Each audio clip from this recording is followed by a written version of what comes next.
at Sydney Dragway. It's a pocket rocket. Sorry for the delayed start, but obviously we've got to make sure that the track is safe. We've got a great amount of cars out the back. A few bikes. How's everybody in the crowd tonight, guys? It's good to see you here. I am pumped. Hey, how you going, guys? We got some little Paxters up there, do we?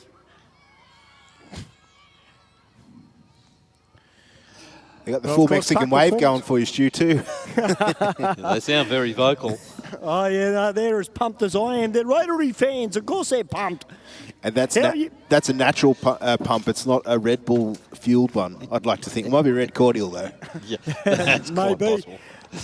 Well, I'll tell you what, boys. We're going to have a great night of off-street drag racing. And to kick it off, we've got the Ford Focus up against David Muscat, by the look of it, in his little Mini. Good to see Dave here tonight. Of course, generally pretty sharp on the tree. I did see Dave floating around. It's been a little while since Dave's bought the Mini out. It has been.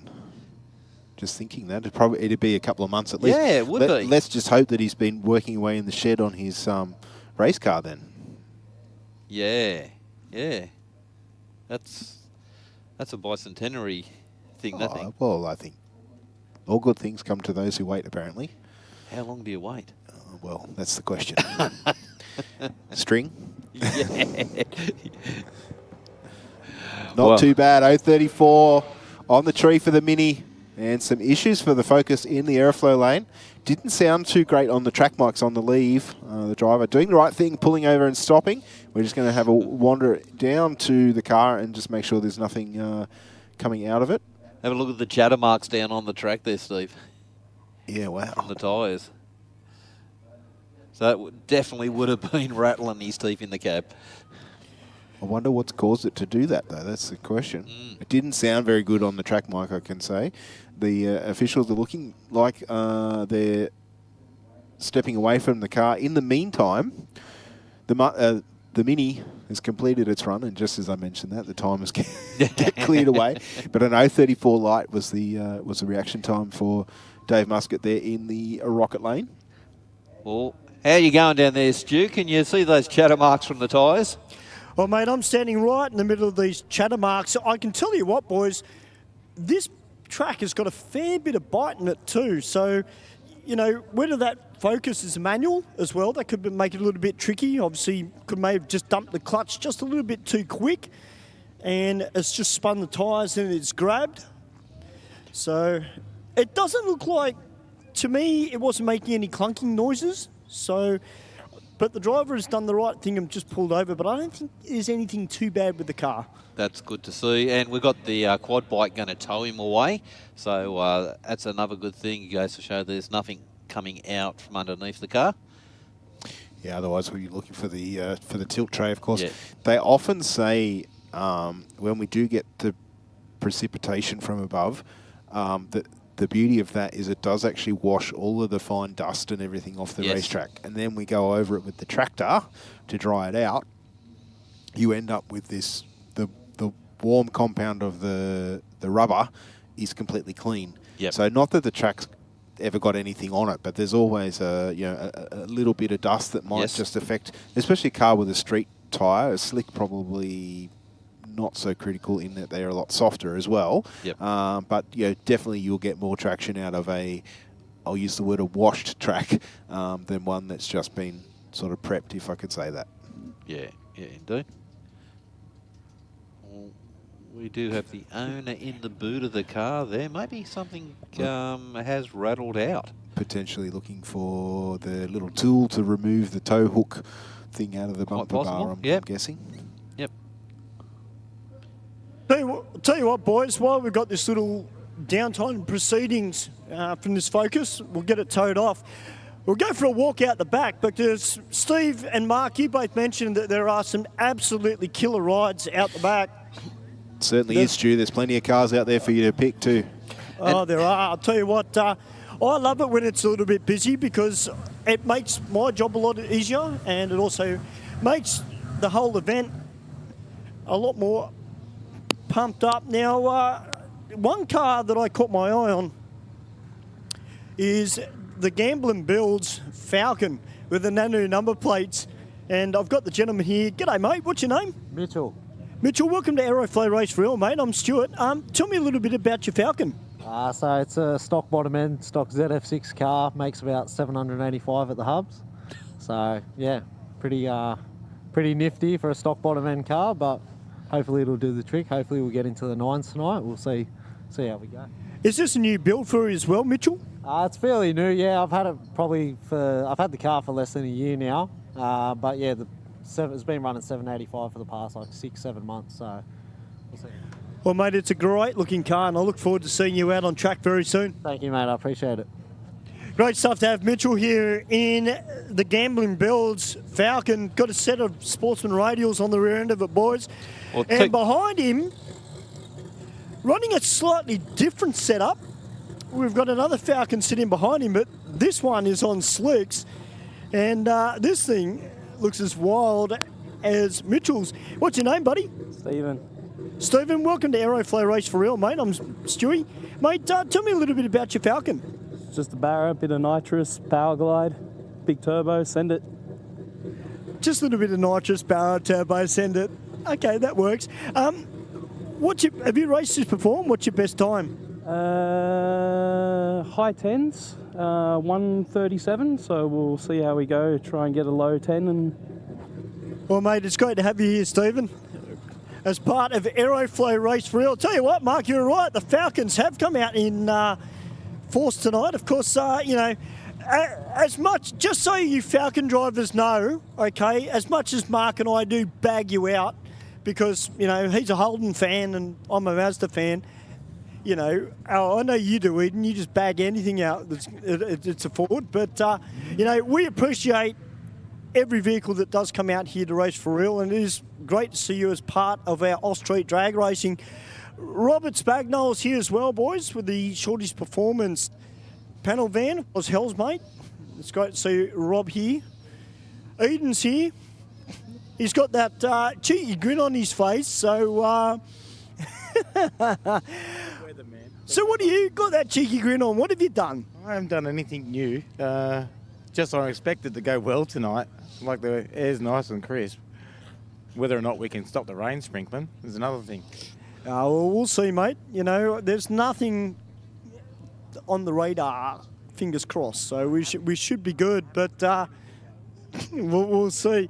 Now, Mark, this will be right up your alley because I know how much you love Tiranas, and we've got a beautiful looking yellow Tirana here, mate. What's your name?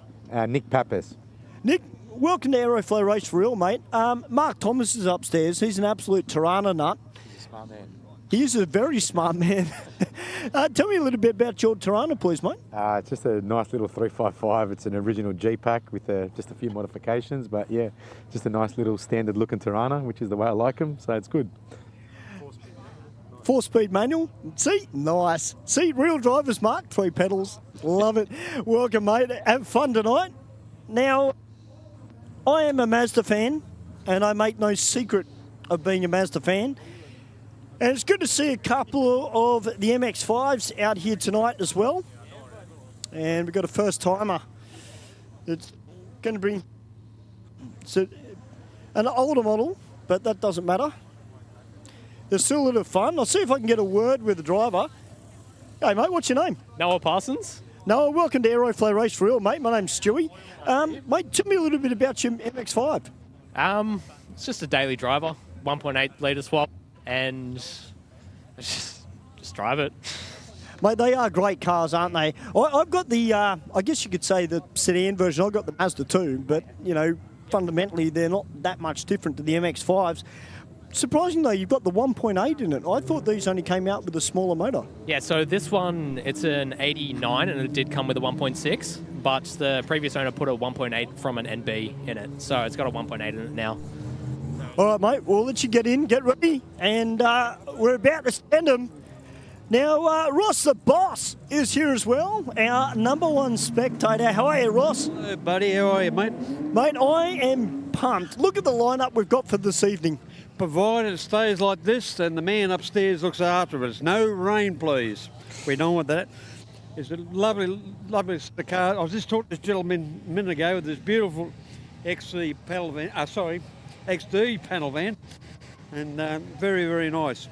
It should be a good night, and as I said, there's a good range of cars here tonight. It certainly is. All right, we'll go back upstairs to the commentary box. I'll be back very soon. Thanks there, Stu. An next pair of cars making their way down the quarter mile. Looks like the Starlet was out first, and the Falcon will definitely rolling around at the top end. A 10.14 with a 9.137 miles an hour at the top end. Was 109 at half track mark. Wow. Yeah. I wasn't expecting that, that's for sure. Nah, not at all. And 15.6 Yeah, for the little Starlet. it's not too bad. That's not bad at all. It was a little bit smoky, so let's just keep an eye on that. It's probably the first time it's had wide open throttle. Leaking in a power. while. Yeah. Well, you know what they say, once the smoke's out, it's hard to get back in. All right, on track now, we get the VL Commodore in the Aeroflow lane. It's up against the Merc. Yep, the Merc's in front right at this moment, and I think it's going to stay that way, Mark. Merc carrying a little bit more speed at half track, and a 12.20 at 115 mile an hour across the top end. And 13.6 at 103 miles an hour for the VL.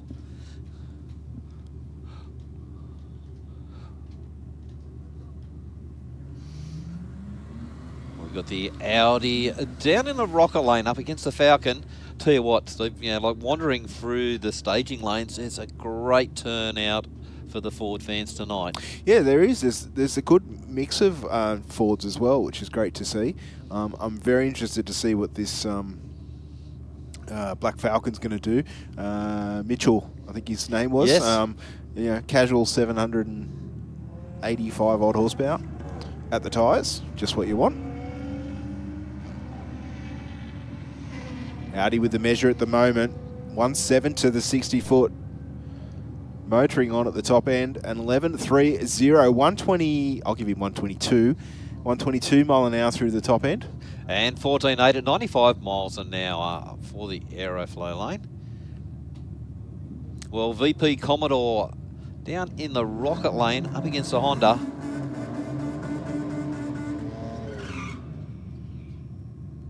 Two very, very different engine notes in the Burnout there. Absolutely, yeah. As you would expect. The Honda just hard on the limiter. But I will say the Honda produced more smoke. Yes. Fairness.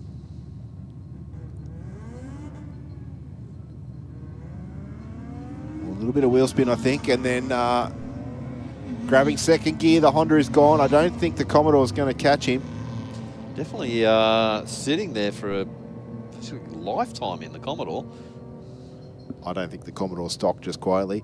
13.12 with a 103 mile an hour. I don't think the V6 has ran anywhere near that out of the factory to a 15-second pass for the Honda. They were around the 16s.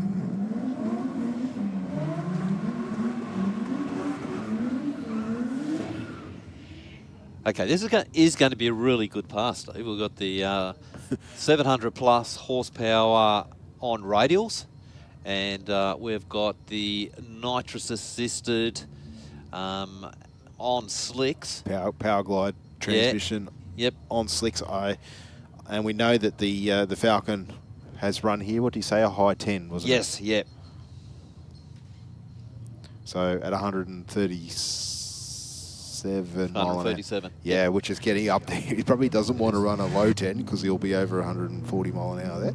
But both cars building boost. The Aeroflow lane leaves and a heap of wheel spin. I'll tell you what, got out of the hole really. Oh, that's not looking good for the car in the rocket lane. It started to produce smoke at around half track.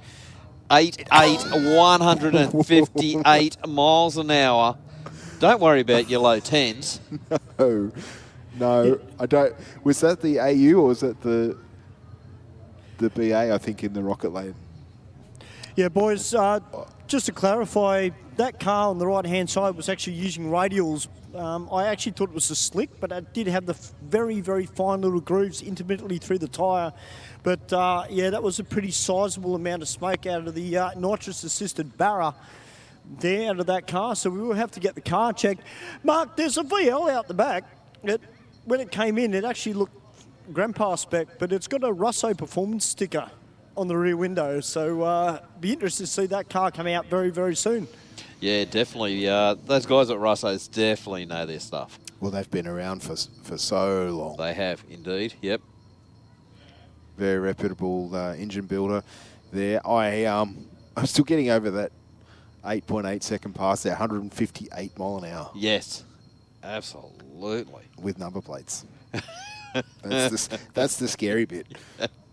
I was only talking to someone today about how quick the car scene is here at Sydney Dragway and how many different cars we see turn up, you know, like, and I mentioned there was a VK here last couple of weeks ago with a turbo LS in it that went like 160 mile an hour with a parachute and all the bits and bobs, but with a number plate, you know, like it's pretty insane when you think the horsepower and it hooked up really nicely in that rocket lane. If we look in the Aeroflow lane, the other car obviously set up a little bit different, maybe in the suspension, just a set of fairly sizable tyre slip burnout like type marks there. Yep. The car in the rocket lane, no such issues. It was on a mission from I dare say when the transbrake button was let go. Yep. But yeah, the smoke seemed to come out of it around about half track. Didn't seem to get any better the further it went. No, yeah, the further it went down, yeah, it. Although there doesn't look to be too much action on the track, so we shouldn't be too far away. All things, I'm being very positive here. I can't. Well, Stu, we got you down on the line there. Do we have anything on the track at all? Mate, there was just a tiny little speck of liquid which we've just put the thinners on. But look, you know what? Everybody's back in position, so it looks like we're all good to go, which is fantastic. I was a little bit worried there with the amount of smoke that came out of that Falcon, and I dare say that's a pretty sizable amount. So whether it's had a problem with the nitrous feeding the turbo or something, I don't know. But next up, we've got Mr. Pappas out with his 355 powered Tirana. How nice is this, Mark? Yeah, mate, it's a great looking car. The G-Pack was always a really nice looking car, but with the good running gear behind it, it all works. Oh, listen to the RPM of this little Mazda ringing its neck mark. I don't know if the Falcon's going to catch him from there. Not a chance. Is this the little Mazda you were talking to, Stu? Or the red one? 1.8? No, it's actually the little Mazda. It's just below you guys. First timer. And as you mentioned, it's gone from a 1.6 and the previous owner put a 1.8 litre motor in it. So be interested to see how it goes. That'd be a fun car for the weekend. Well, that one that just went down the track would be too. I think their big claim to fame was that they were such a well-balanced car too. Yes. Like that, not powerful, but they weren't heavy either.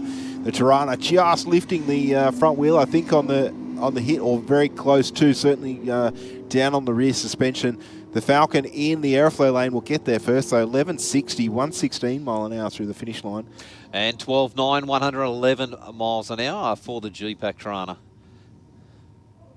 Not only have we got the Fords out in force tonight, we've got the Mazdas out in force tonight as well. We've got some RX3s out the back. We've got the MX-5s. We've also got the Mazda CX-60 about to come out as well. So the inline 6-cylinder.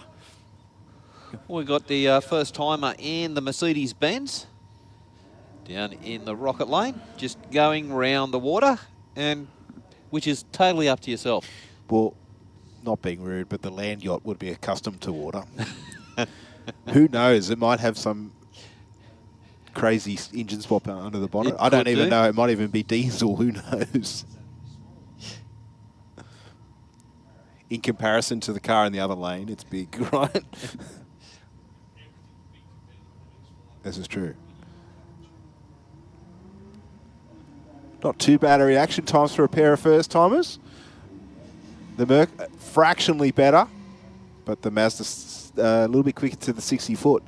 However, the Merc probably winding up about now, I dare say. I think he's going to run him down.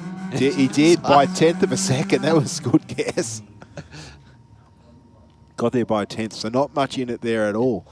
But I'm sure the smiles are plenty under both those helmets, which is what tonight is all about.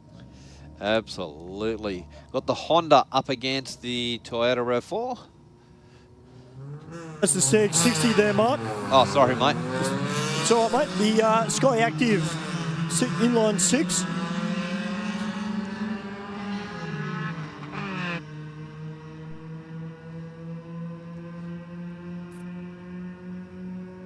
And a 14.44 at 98 mile an hour. And 16.7, 83 miles an hour. I couldn't even hear BMW. I couldn't even hear the Mazda on the track mics. All I heard was the Honda. Yeah. Now, of course, on the weekend, they had the footy grand final. Is there anybody in the crowd that goes for Melbourne? Put your hand up, guys. Is there anybody who went for Melbourne on the weekend? Oh, that's good. Silence. Yeah, I'm glad, because I was going to say, because they'd all be going for Penrith here. Of course, Jess from Magcar Media, she's got her Penrith Panthers shirt on. Big congratulations to the Panthers, 4 in a row. That's pretty damn good, Mark. Mate, still next year to come. Number 5.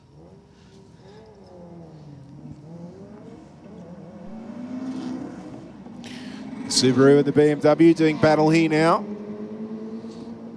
Tell you what, the Subaru is just in front at 1,000 and gets there first, 11.52 with a 3, 131 mile an hour through the top end. Wow. That was a big top end. Now, boys, last week I popped my head into Cherry Tuning at Hornsby, who do a lot of the work on the I-30Ns and the KTM scene and a bit of the JDM scene as well.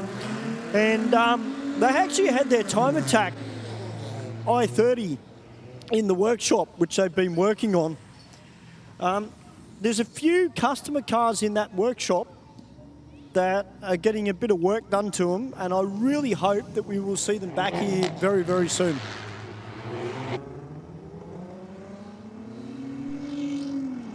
Actually, the fellow that I was talking to today actually mentioned, we were talking about, he's into like early model Falcons and bits and pieces, and he was talking about how Hyundais nowadays are quicker than the Falcon without even trying. And he mentioned Cherry Tuning, which I was surprised that he would know. So I don't know if there's a connection there through his business or something. But yeah, he mentions Cherry Tuning and bits and pieces. So certainly a pretty well-known workshop throughout Sydney, obviously, with the Hyundais. I think too, like when you're sort of in that circle of cars, yes. That the word does go around, someone that's doing great work.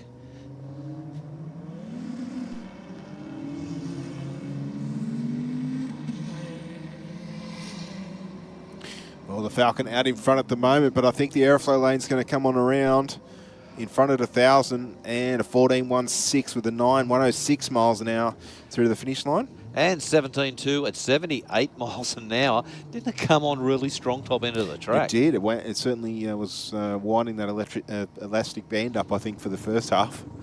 We've got the Audi down in the rocket lane up against the Cortina. Well, that Subaru is an STI, Mark. The 2-door version. Oh, yeah. Yeah, that'd be a pretty rare car, actually. Yes. I didn't notice that from up here when all I saw was the back of it. Yep.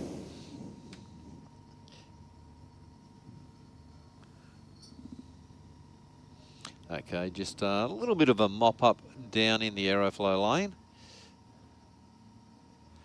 Nothing major by the looks of it. Just a bit of thinners. What that does is draw the oil or fluid out of the rubber, and then the mop over the top gets it off, and then the residual thinners dries up. Happy days. Track cleaning in a nutshell. Yep, absolutely.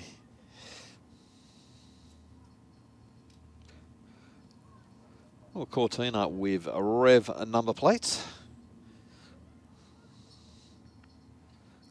I'm guessing a 302.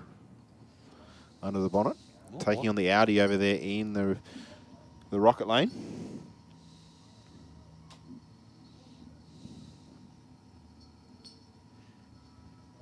I'm afraid to say you just don't know when you're pulling up next to an Audi either, do you? No, this is the thing. Something about a wolf, sheep's clothing. I don't know. Absolutely. We do have all the track crew out there having a really good look down the track. So what we might do, Mark, while they're cleaning up this or investigating the Aeroflow lane, is just throw to our big screen and have a very quick word from some of our sponsors here at Aeroflow Race for Real. Mark and I will be back with you very, very shortly. Shift shifters from Aeroflow Performance are truly the modern shifter for the modern age. Featuring a full bespoke billet case, all shifters are designed for right-hand drive vehicles with an LED lit gear position indicator. Available in either ratchet or gated options, as well as OEM replacement shifters for popular Holden and Ford vehicles. A large range of bang shift spares are available for each shifter that includes shifter cables, brackets, lever and gate kits, trans brake buttons and drop boxes for the ideal mounting solution. Shift into gear and check out a full listing at aeroflowperformance.com. How would it be if we funded a pilot program for you to run that enabled you to bring some vision impaired kids onto the Saints Play program? Oh wow, that would mean the world. My reward is the smile on the kids' faces. And since you've given so much to others, we'd also like to do something for you personally. How would it feel if Pepper sent you, your partner, and your daughter Molly to the Gold Coast for a few days? Awesome. I don't know what to say. It amazes me. Thank you very much.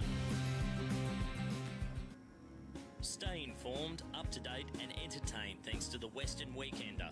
The Western Weekender is Penrith's leading free and local newspaper, delivering the best content from on-the-ground journalists and providing businesses with direct access to potential customers. News, sport, entertainment, puzzles and so much more. The Western Weekender is the heartbeat of Penrith and it's out every Thursday. Get your free copy at selected locations in the area, home delivered, or check out westernweekender.com.au. Boosted turbochargers from Aeroflow Performance are designed for the automotive enthusiast who wants optimal performance at a competitive price. We have a range of turbochargers in both ceramic ball bearing and 360-degree journal bearing options to suit your power goals from 200 up to 3,000 horsepower. To help turbocharge your vehicle, Aeroflow Performance also have a large range of turbocharger accessories. From steam pipe turbo manifolds, external wastegates and intake and exhaust solutions, you can have your car boosted in no time. For a full listing, check out aeroflowperformance.com.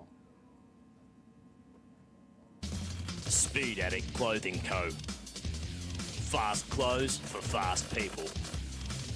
Shop now at speedaddictco.com.au.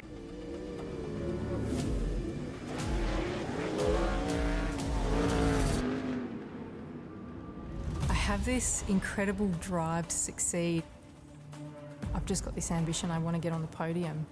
I think there's a lot of people that have an older mentality and don't think women belong in motorsport. And that's one thing I'd like to prove a lot of people wrong. It's you in the car and it's your ambition and your drive to win. As soon as that helmet goes on, that's it.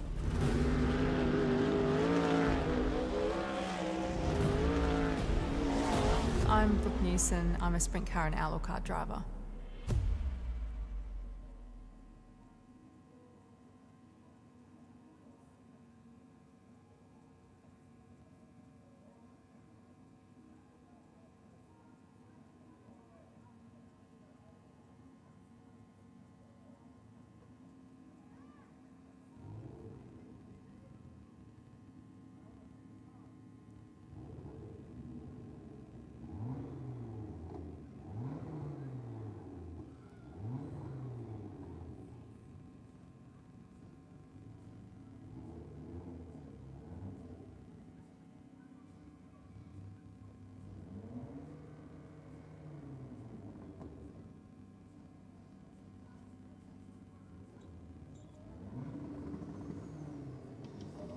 All right. Well, Mark and Steve.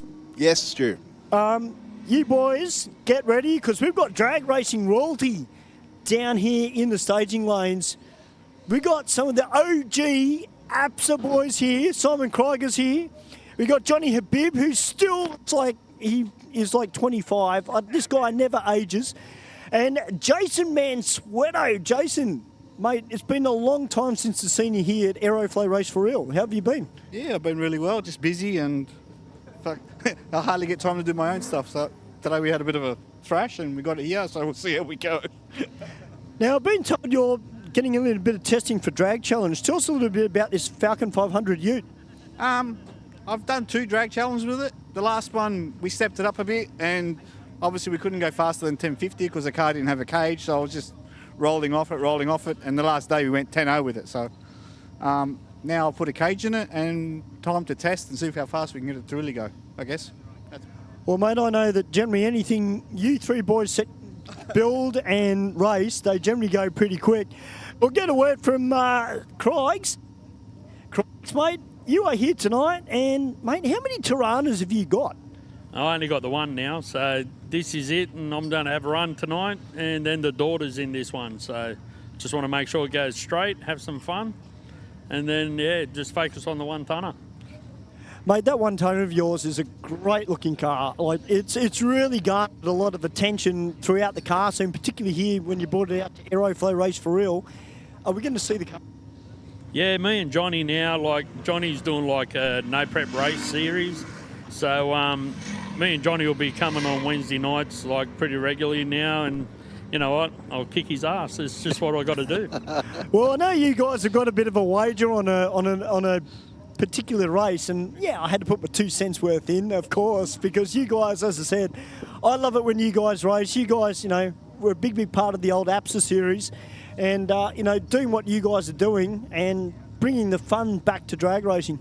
Yeah, no, that's all we want to do. Have some fun, back to like normal street cars. Like, yeah, it's good fun. And you know what? Johnny's been a bro of mine for like 30 years, so we give each other shit, but it's good fun.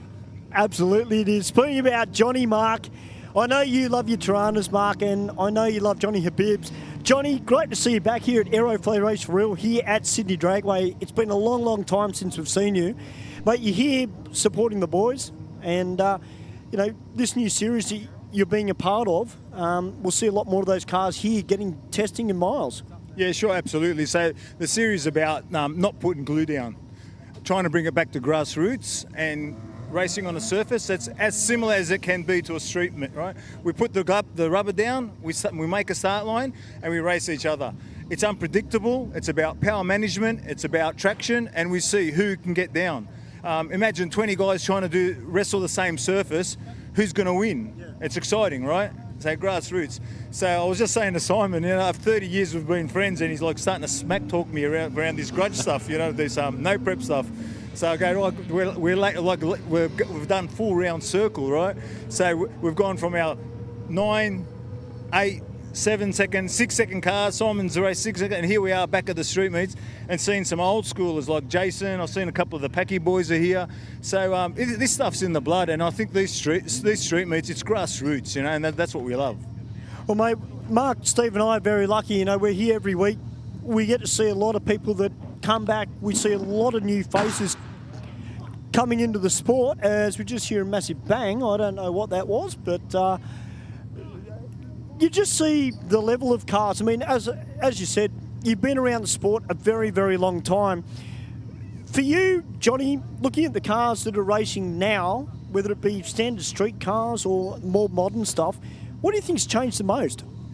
Look, I think more of the JDM stuff's come in, but you still see a lot of muscle around. So over the years, it's good to see the sport's rock solid. Not much except technology and just the cars going a bit faster, right? So these days we've got so much innovation with, you know, computers and your sensors and all the new style. We're old school squeaky carby races, right? But the times are still similar, you know what I mean? So not too much, but I'm seeing that the street meet tonight, it's pretty busy. It's good to see because this is where we've all started. From street cars, racing on the street, we take it off the street to get safe, and the street meet is where it's at. Grassroots, man, and that's what we love. Well, boys, there you go. Straight from the 3 legends of the APSA series, the OG drag racers. So send it back upstairs to Mark and Steve. You're here at Aeroflow Race for Real on the Rocket. I'll do some more Interviews a little bit later. Yeah, thanks there, Stewie. Yeah, well, fantastic to get all three of those guys together. And, you know, what Johnny said there, you know, several times sort of is true. It's all about, you know, coming back to the starting of drag racing. Like, everybody in that staging lane pretty much is out here for the first or second time. They do it as a hobby. It's not something for most of the people here tonight that they come out and have hundreds of thousands of dollars invested in a car to win race meetings. It's all about having a little bit of fun, as we see a very quick Nissan Silvia roll through for an 1174 at 78 mile an hour. You know, yes, a lot of our racers do spend a lot of money on their cars, but the racing side of it is only as a bit of fun. It's not. Yes.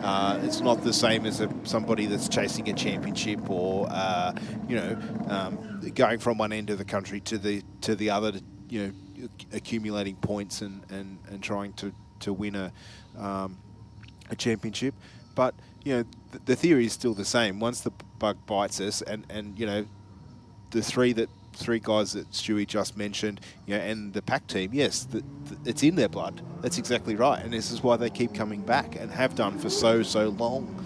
You know, drag racing can be a little bit of a wow.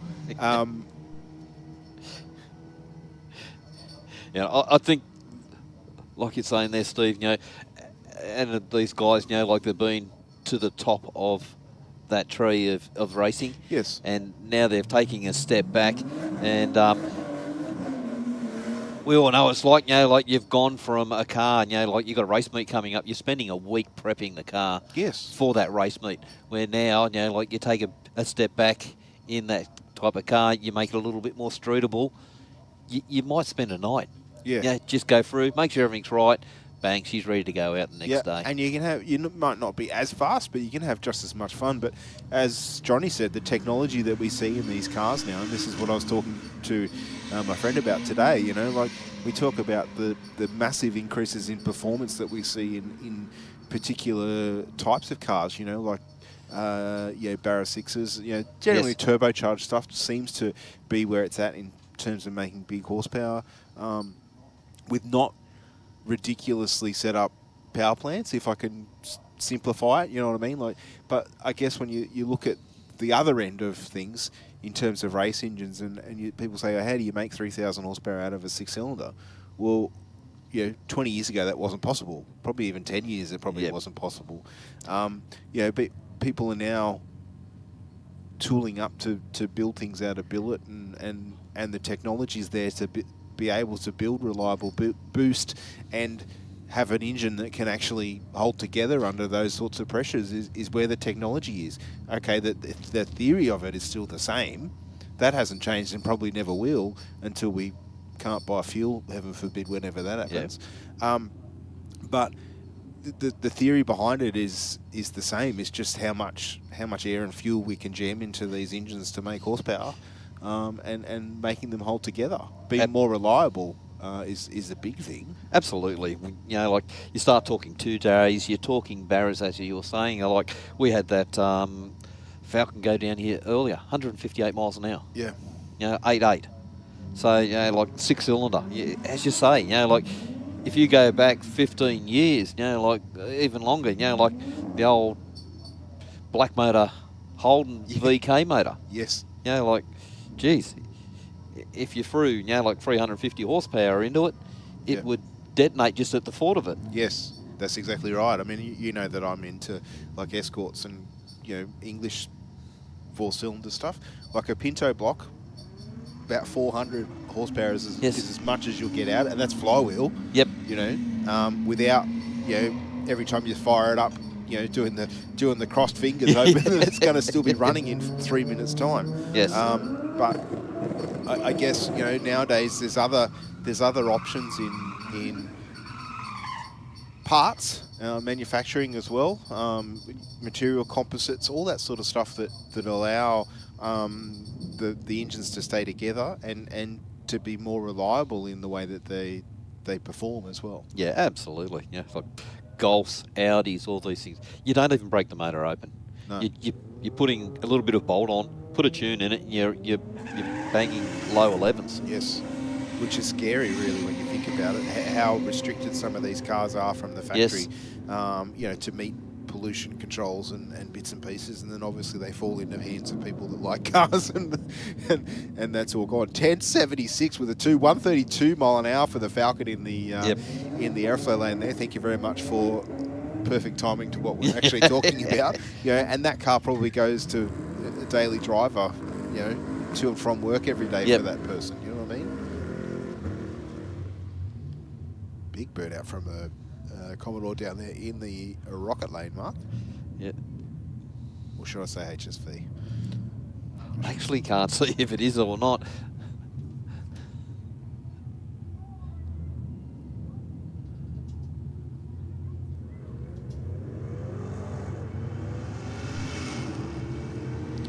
Goes out. 1.8 in the 60. And Falcon out and chasing, but you can't give that much away. Not a chance. 11.5, 122 miles an hour. Yeah, no slouch there either, but a 12.40 for the Aeroflow lane.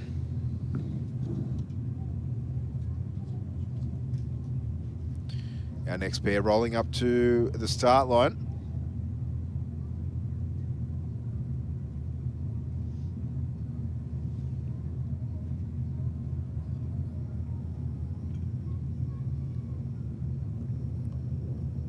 Both cars into full stage. The tree comes down the Aeroflow lane away first.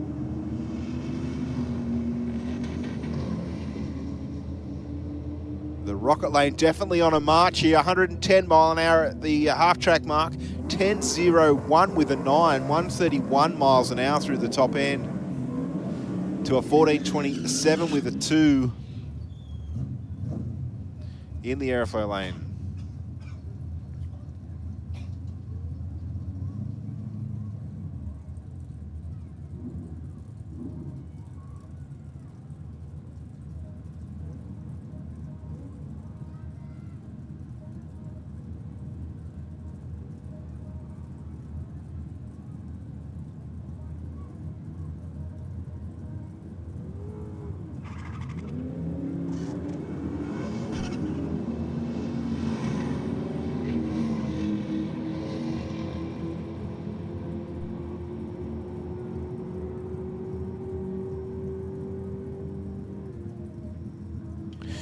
.12.06 with a 9, 113 mile an hour for the VL in the Aeroflow lane there. And an 11-second pass for the car in the rocket lane. All forward battle coming up in the next pair. And the Falcon panel van taking on the FG.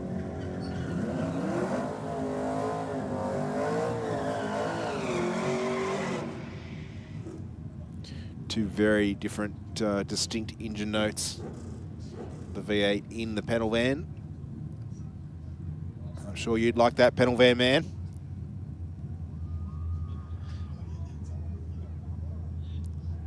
The FG producing most of that smoke down there on the start line. The Falcon away nicely. 147 to the 60. It is out of here. It's going to take the win. A 10.76 with a 0, 128 miles an hour.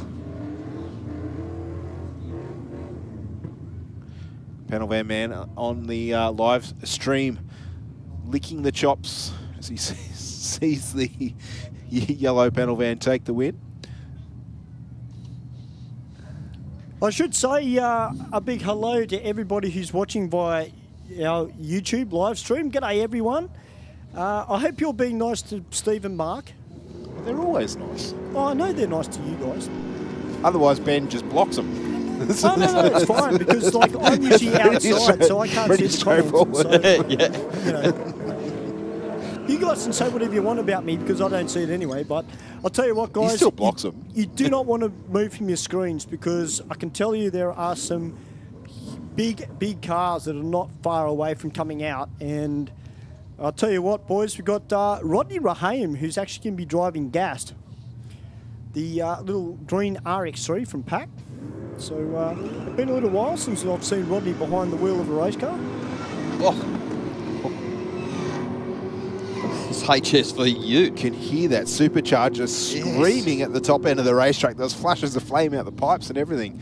A couple of big pedals. Still runs 133 mile an hour through the top end. 1094 with a 0 will take the win. But that ute, if it's able to get full traction off the start line, watch out. Yeah, absolutely. How good does that sound, Bud? Oh, yeah. Yeah, you got it. This is the problem. I keep coming here and I've made my mind up with a power plant for one of my cars, and then I see this, and I go, what if I do that? What if I... Yeah, what You if? know what? That's you it. know, you know the best way to get rid of what ifs? Go big and bad. Yeah, the problem is big and bad costs quite a bit of money. That's the other issue. You just save up a little bit longer. Yeah, just work harder, eh? Yeah, that's it. Do 100 hours a week. Then you can never question, what if I did? Yeah, that's correct. 12.009, 116 mile an hour in the Aeroflow lane to a 13.90.69 with a 2 in the Rocket lane. I like your theory in practice, Mark. Your theory in theory, I should say. Yeah.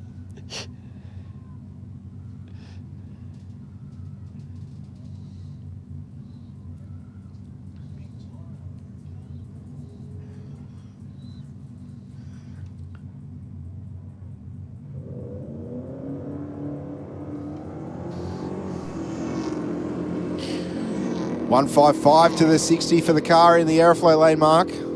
I'll tell you what, nice and strong top end. 10-3, 134 miles an hour to an 11.9, 114 miles an hour for the Beamer. Yeah, nice. That was absolutely sensational. Just out of the hole, nice and straight, and just powered on all the way through. It's interesting the different setups. Like we saw that ute there a couple of runs prior, obviously making a little bit more horsepower, was a little bit loose. The car that just went down the very same lane, yep, no issues whatsoever. Yeah, absolutely.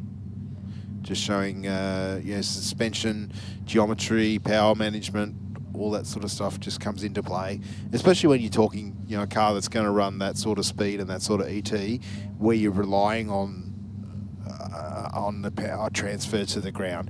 If you're in a much smaller, less powerful car, it's not critical. Yeah.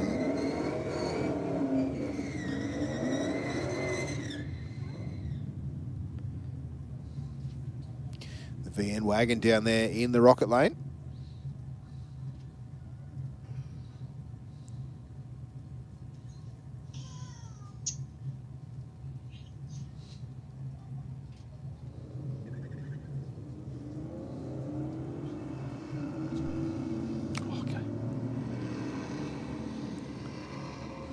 Pretty even so far. Oh, car in the Aeroflow lane with a big step at around about half track.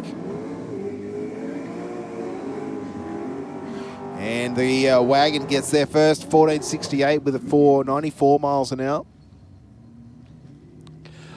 Well, down here in the Rocket lane, Steve, is this LC Tirana. It was on the trailer. I was coming in. I was just having a really good look at it. Great looking car. I'm sure you were. It looks fantastic. I passed it in the staging lanes as well. Got the blacked out, looked like they were World Pro Stars or something on it. I'm pretty sure it just popped a wheelie on the test launch there in the after the burnout. Taking on Sammy Joe Johnson in the VE Commodore. Ooh, a little bit of smoke coming out of the Tirana. Still there at half track. And runs on through for an 11.05 with a 7, 123 mile an hour. And 11.5, 118 miles an hour for the Commodore. Just attention to all the racers out the back, guys. Can you please make sure that your air conditioning is off, please? I know it's not very hot, but just please double check that it's off.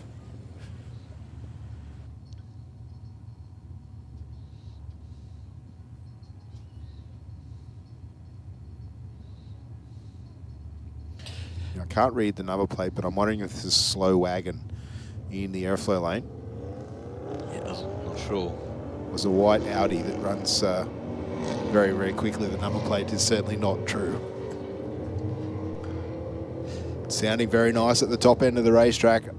11 with all the ones. 125 mile an hour for the Audi in the Aeroflow lane. And 14.7, 96 miles an hour for the Rocket lane.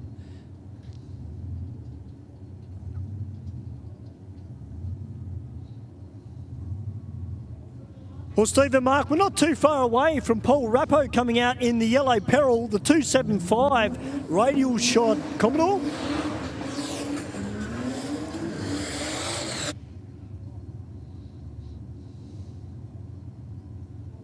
Of course, Paul Rappo been racing here at Aeroflow Race for Real for a number of years now, and this is a bit of a different kettle of fish for him. Sorry, 215 radial he's got on the back, so certainly getting his head around this combination that he was running.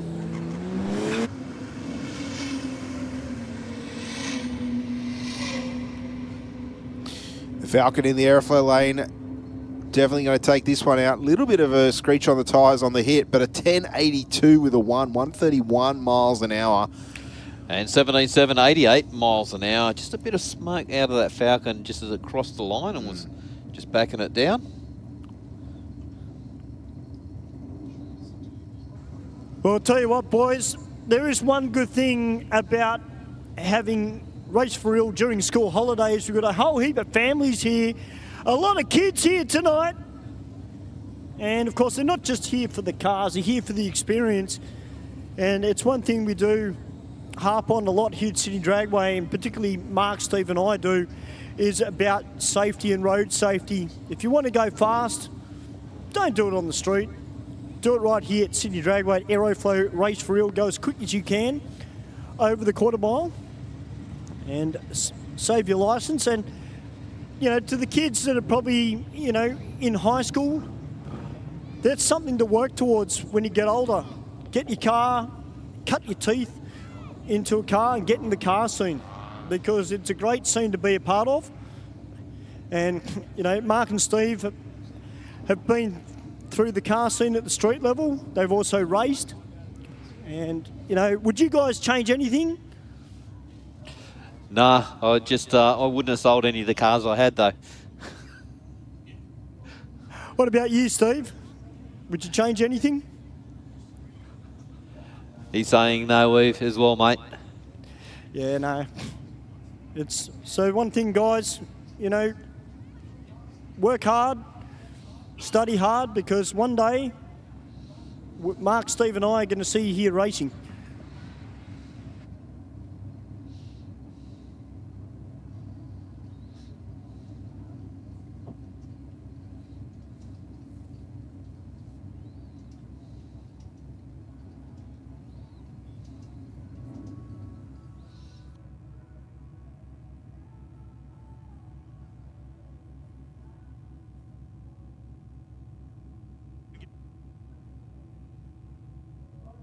All right, guys, we got a little bit of coolant down the end of the track, so just going to have to do a quick little clean-up before we can send these two Commodores down the quarter mile.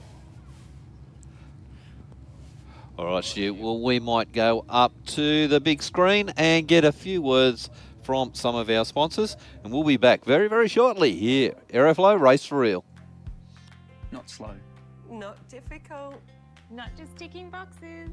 Not a bank. Talk to Australia's real-life non-bank for home loans, car loans, personal loans. Pepper Money, the home of loan options.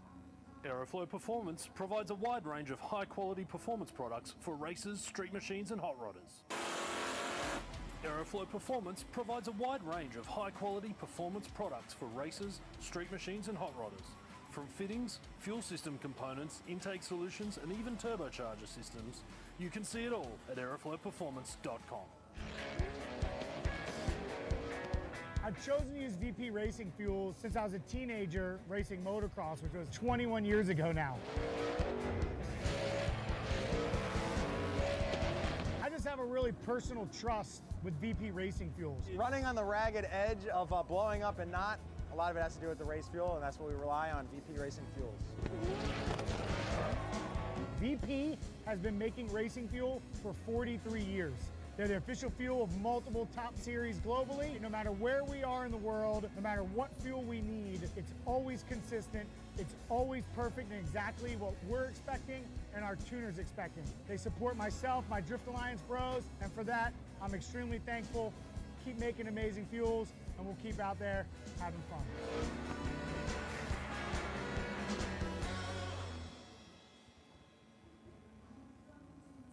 BikeReview.com.au is Australia's leading website for performance and modified motorcycles.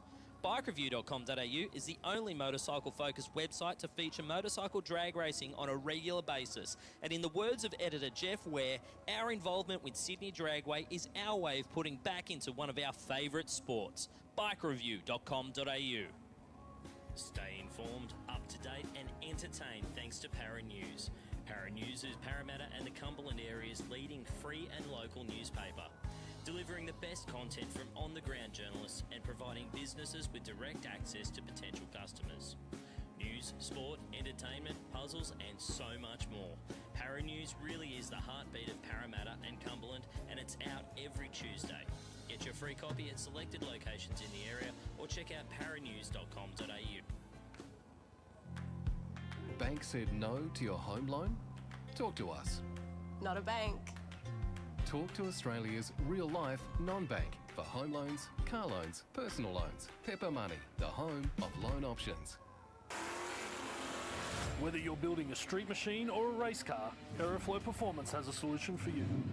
Our ever-increasing range features boosted turbocharger systems, Bosch Motorsport products, X-Pro electrical systems, hoses and fittings, bang shift shifters, differential parts and fabrication components. You can see it all on aeroflowperformance.com.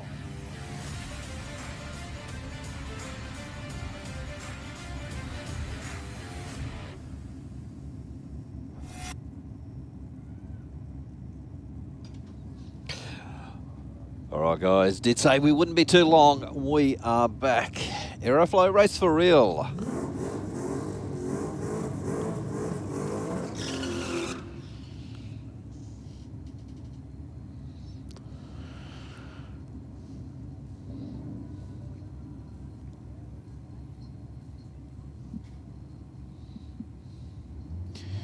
All right, just waiting on Paul Rappo to roll up to the start line. Of course, bring those two white lights on. The first white light is our pre-stage beam. Then about 6 inches, 15 centimetres further forward is full stage. Oh. Then the tree counts down and off you go. If you go too soon, you'll see the red light appear. If that's before the green light comes on. Red light, the run in normal racing would be disqualified. 11-1. 4 there for Paul Rappo in the rocket lane at 118 mile an hour. So when you hear Mark Ironstew talk about reaction times, a 000 is perfect, means you leave the start line at exactly the same time that the green light comes on. Not impossible, but very tricky to do in a street car.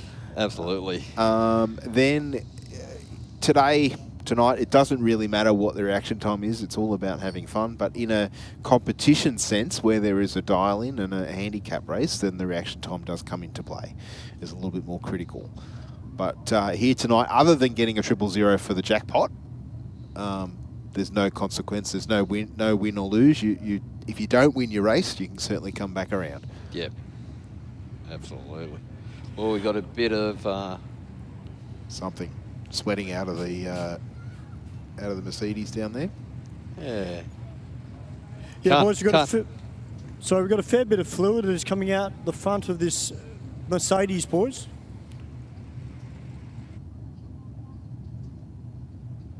Okay, a bit of testing going on with the Trana tonight. A little bit smoky on the hit. Still a little bit smoky halfway down. But still manages a 12.09 at 1:09. I'll tell you what, not bad off the lights, a 1.6. So definitely hooking up well. Yeah. Nothing wrong with that. I wonder what the smoke was, because it didn't look like it was fuel smoke. Like normally a fuel, like a running rich or too much fuel is usually darker in colour. It was coming out of both sides fairly evenly, so I'm wondering if it was a bit of nitrous. Maybe. The ring saying, not again, not again. Yeah. Well, going by the number plate, innocent. Yeah. Definitely be a bit of nitrous.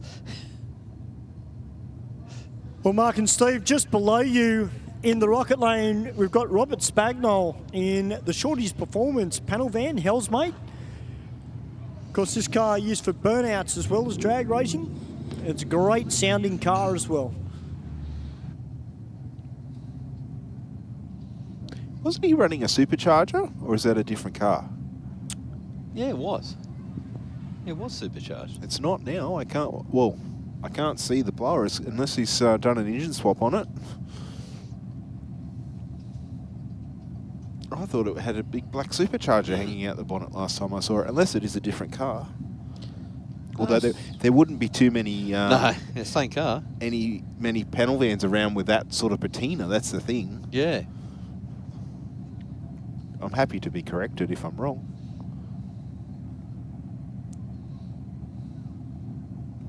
Has they got the rumble seat in the back too, Mark? No, not originally. No, they had the one seat in the front, and that's it.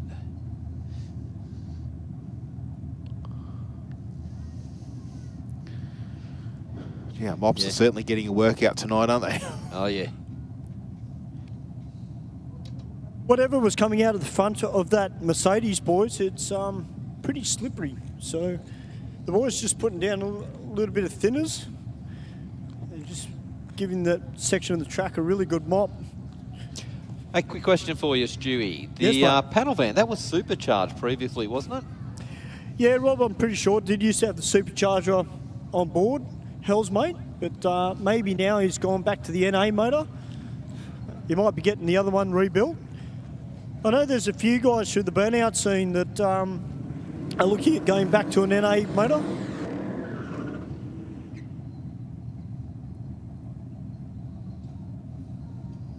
Well, he's up against the LX Tirana, the SLR 5000.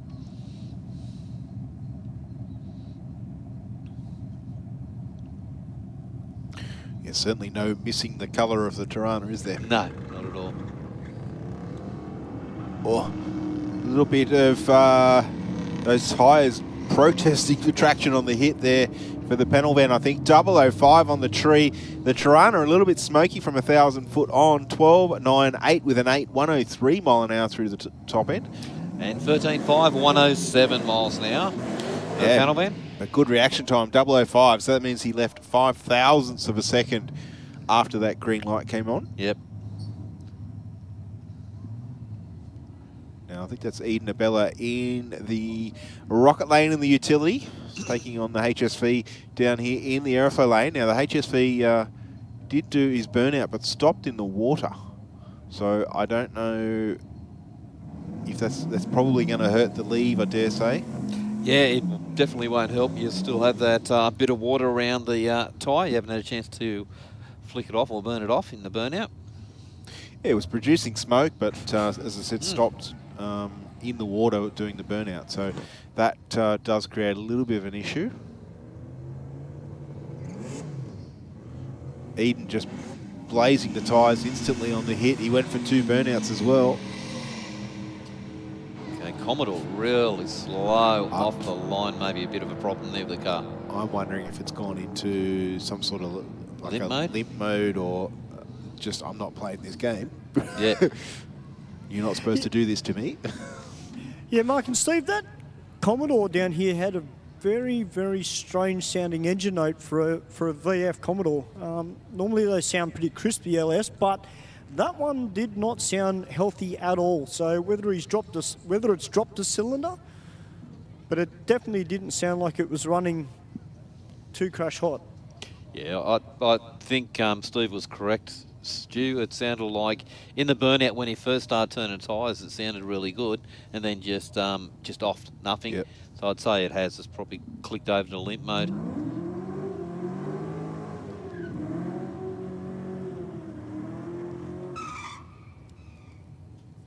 Now this is one of the cars we know will put a number on the board in the rocket lane.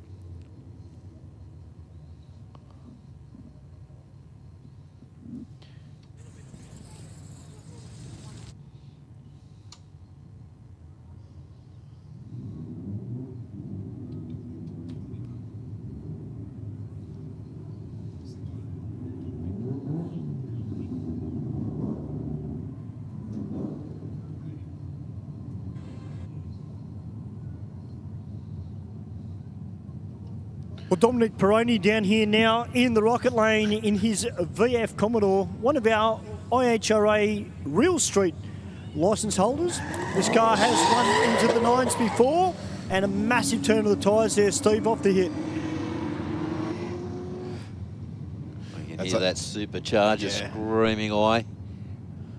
Yeah, Dominic just getting out of the throttle, realising that the run pretty much was done by the 60-foot there. Still runs at 13.5 at only 83 miles an hour. And 16.1 for the Aeroflow lane. Well, Statesman down in the Aeroflow lane. Nice big burnout. Yeah, it's got the P plate on the back, so obviously not able to, probably not even able to drive that car on the road if it sounded like it got a V8 in it, being a P plater. Not sure. Yeah, not sure. Dunno.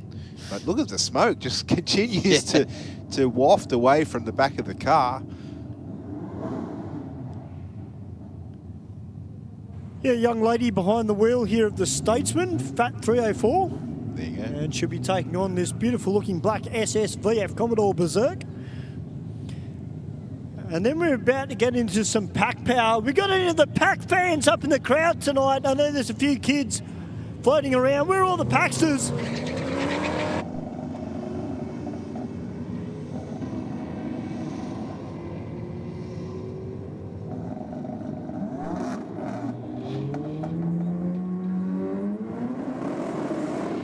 And a 12.5, 0 with a 0, 115 mile an hour for the car in the rocket lane.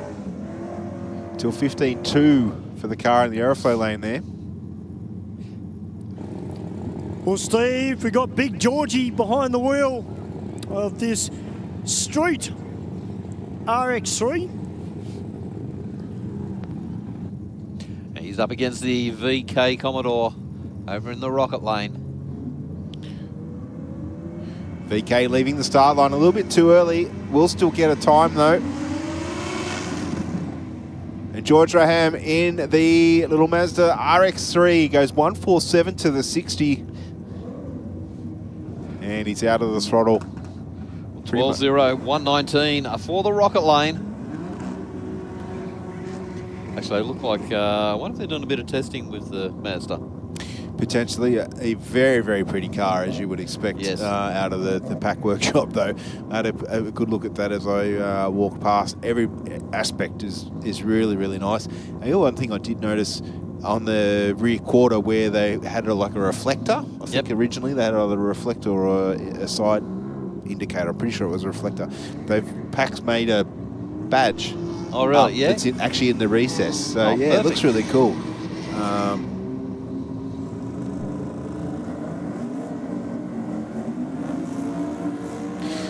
A 12.13 with a 7 in the Aeroflow lane to a 12.95 in the Rocket. Well, Steve, here's a car we haven't seen for a little while. Violet Rumble. This beautiful looking yellow Falcon. And marked next to him, we've got the car that was out here a couple of weeks ago that unfortunately didn't get a pass. The Team Karam Commodore. Okay. Certainly sounded very strong in the burnout down there for the Commodore. And it's definitely got the right name on it.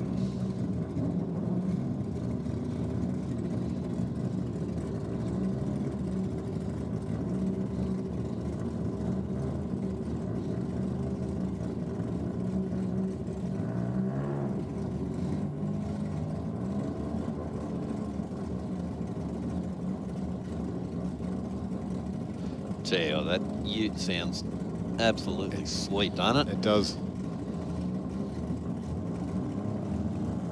Remember when he first got this thing finished, he bought it out and it was running really strong. Now they've stepped it up again. 1.6 to the 60 for the Commodore in the Rocket lane, and then roll off the throttle. Still manages a 12.25 with a 9. No time recorded, unfortunately, for the Falcon in the Aeroflow lane there. Is this the same ute when they finished it had the white rims with the... Yes. Yeah, it certainly doesn't have the white rims on it anymore, but yeah, it looked absolutely almost like stock, didn't it? Yep.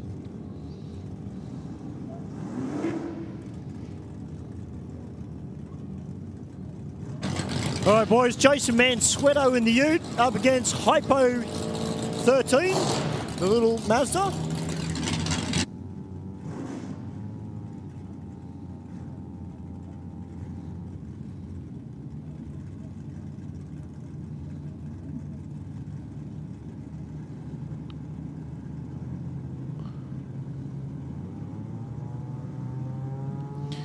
Let's see what Jason can do. Leaves nicely the Mazda up on the two-steppers. He left the start line. The Falcon out in front, 151 to the 60, and will stay there. 10.03 with an 8, 137 miles an hour to a 9.88 with a 5 at 135 for the Mazda. So the Mazda a little bit quicker there in ET, but slower in speed, but did go a little bit quicker to the 60-foot. You just seen the ute, actually, the horsepower took over top end. Yes. It was just holding the Mazda out. Yeah, two very well set up vehicles there. I think Jason said that he's gone 10-0 before, but now obviously has the extra safety, the roll cage and everything installed. So hopefully we can see the true potential of that vehicle as we move into our motorcycles for the first time tonight, Mark.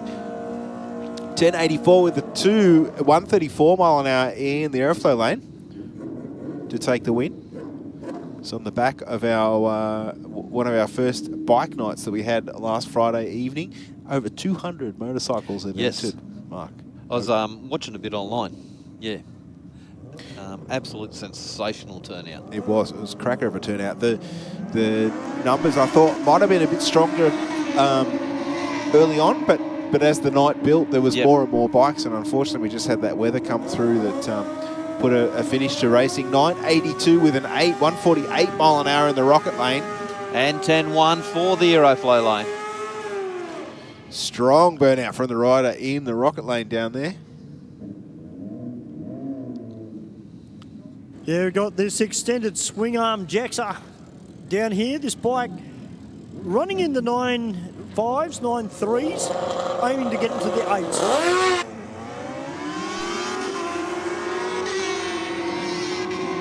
Goes out a 169 for the 60. Yeah, 9.56 with a 4, 147 miles an hour through the top end. And 11.4 for the Aeroflow lane. Now that Rocket lane bike was 119 miles an hour at half track. Yeah.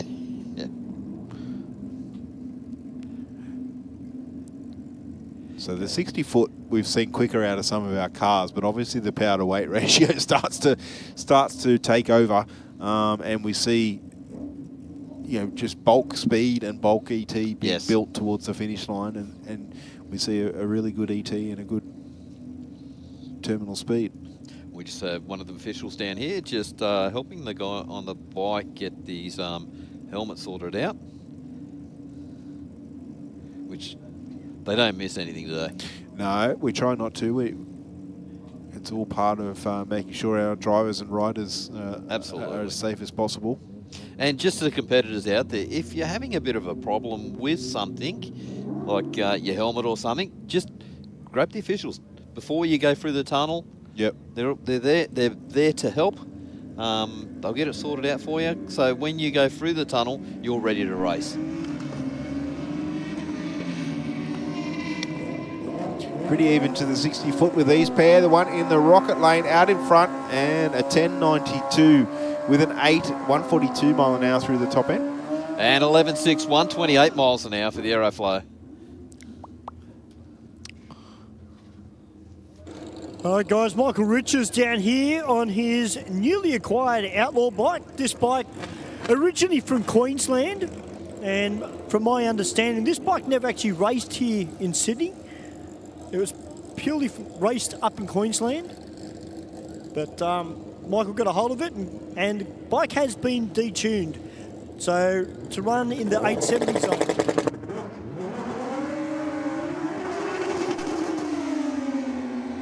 Ooh, not wanting to shift there for Michael No. into second gear.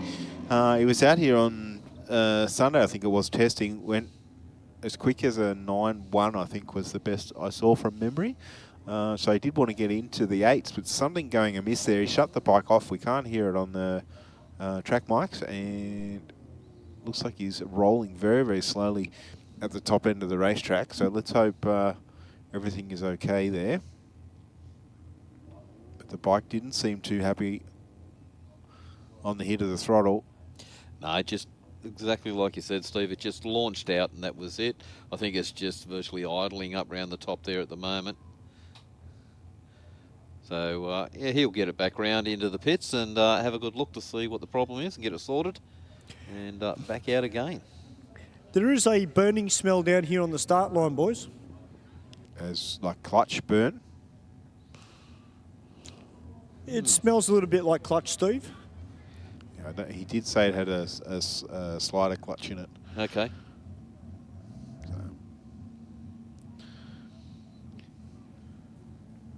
A very, very clean WRX in the rocket lane there. Taking on Dave Muscat this time around in the Aeroflow lane. Well, Dave getting a little bit of excited on the line, just gone red. You went, I think it was 0.34 or something on the first pass. Yes, it was, yep.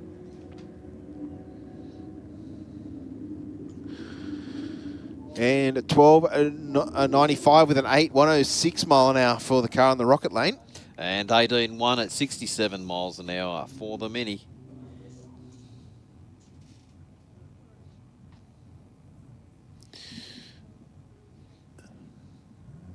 Next up we have this Falcon in the rocket lane. I think went 130 something mile an hour on the last pass. Sounding very strong in the burnout. The Skoda wagon, I think it is, in the Aeroflow lane, just quietly rolling up to start line.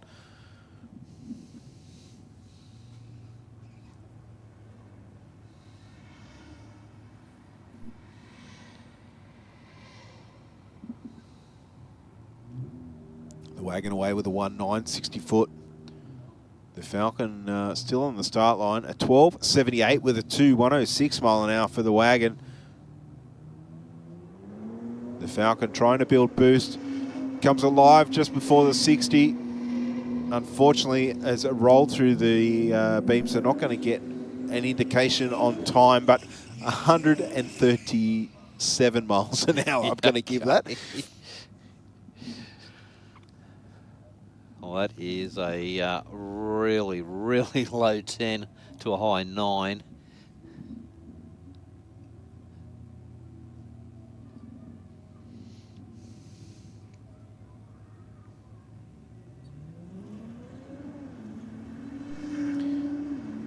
All right, Merc in the rocket lane again. Looks like the Aeroflow lane is going to take the win with an 11.36 with a 124 mile an hour. And 12.0 at 115 miles an hour. Yeah, I think the Merc ran that very similar time on the first pass, so nice and consistent. Now starting to see some of our old drivers out for their second pass, which is great.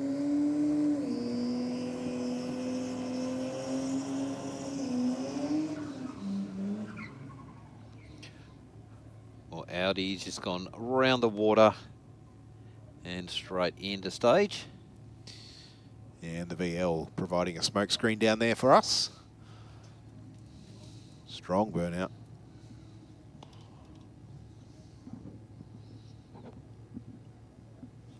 Depending on his tyres, it's probably not conducive to getting a good launch though. And the Audi out in front went 170 to the 60. The VL a second behind, unfortunately, and the Audi will take the win, 11.07 with a 3, 124 mile an hour. And 14.2 at 103 miles an hour for the VL.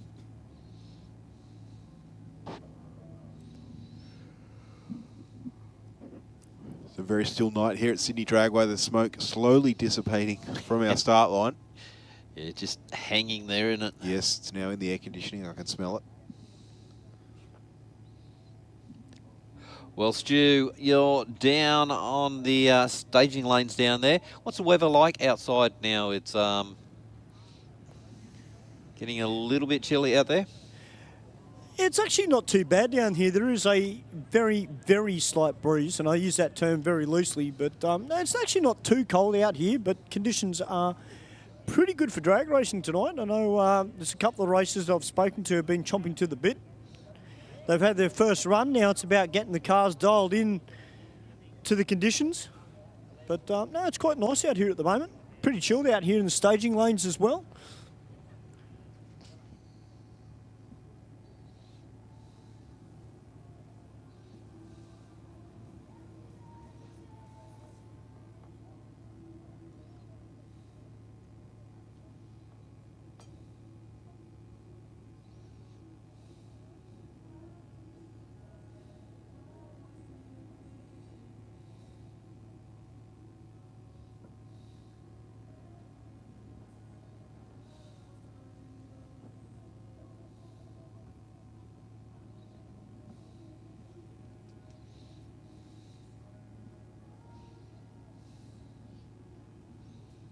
Okay, just having a little bit of a mop-up down here in the Aeroflow lane.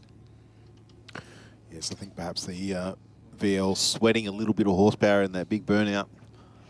Yeah, I think that might have been it. It looks like the start line officials satisfied with the result. Our next pair will commence their burnout or be brought forward up into the water to commence their burnout. And we have a Falcon taking on a Golf.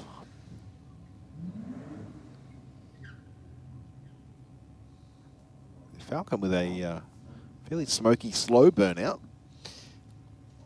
The Golf just rolling around the water, not requiring any additional heat in those in the tyres.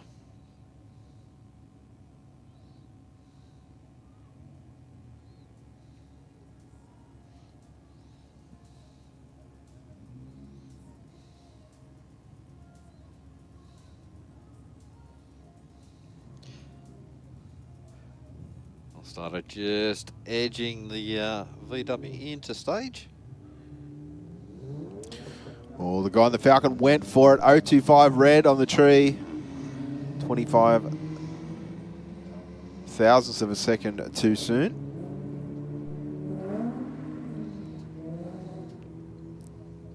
And a 14.82 with the 5 will take the win.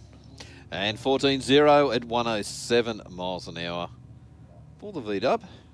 Over in the rocket lane, we've got the Honda down the rocket lane, Mazda right beside him.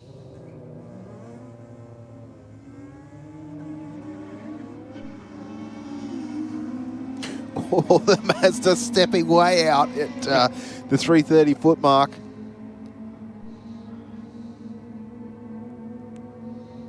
And gets there across the finish line, 13.14 with a 109 mile an hour. And 15.4 for the rocket lane. That's certainly a handful, that little white Mazda, whatever's under the bonnet there. That's twice now. I think on the first pass it had a big step at around half track. This one was a little bit earlier in the piece.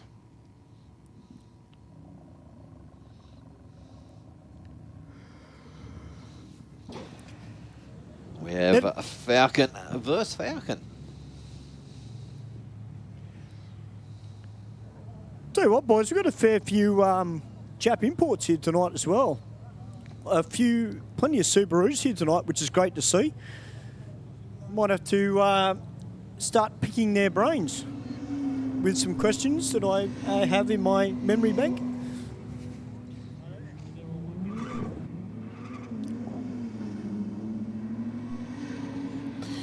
To 96 miles an hour for the Aeroflow. And the rocket lane a little bit better in the 60 foot, runs on through for an 11.12, 131 miles an hour though, Mark. Wow. Yeah, definitely good top end, that's for sure.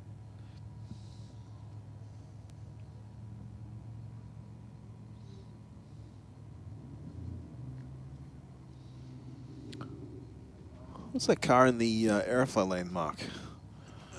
Is it a Subaru?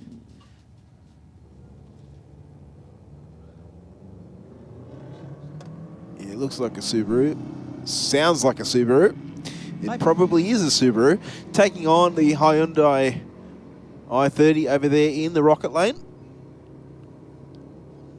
And the Hyundai takes the win, 14.67 with a 9, 102 mile an hour. And 16.7 at 82 miles an hour for the Subaru. And the Mazda now taking on VP Commodore? The VP Commodore, which we don't think is stock. It's quite not a bad engine note in the Burnout. Yeah.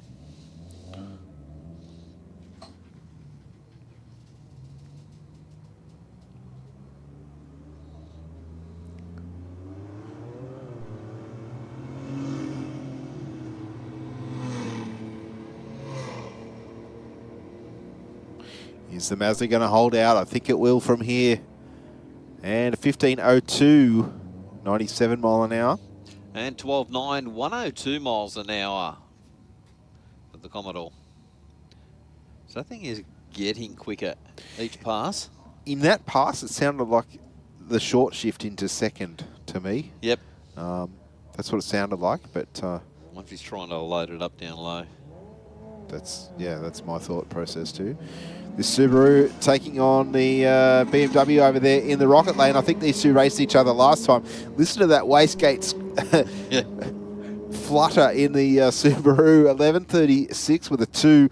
Big speed once again. 133 miles an hour, Mark. Yep, absolutely. Could you imagine that thing going around some sort of track or in some sort of forest trail? Yes. Being able to punch out 133 miles an hour? Yeah, definitely sound good going back through the gears, wouldn't it? Yeah. It's something that I still remember watching the Australian Rally and the World Rally with the Yes. Subaru is the blow-off valve and the wastegates, continually fluttering as the driver's either going through a corner at top gear or coming down to a hairpin. Mazda in the Aeroflow lane will take the win there, 17.09 with an 8. And once again, very, very close to the Mercedes at the top end. Yeah, 17.1 for the Mercedes-Benz.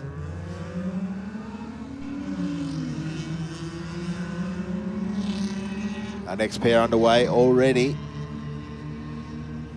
I'll tell you what, the the VY Commodore. 16.1, 86 miles an hour. To a 16.8, 82 miles an hour for the Honda. Big burnout from the Silvia down there in the Aeroflow lane.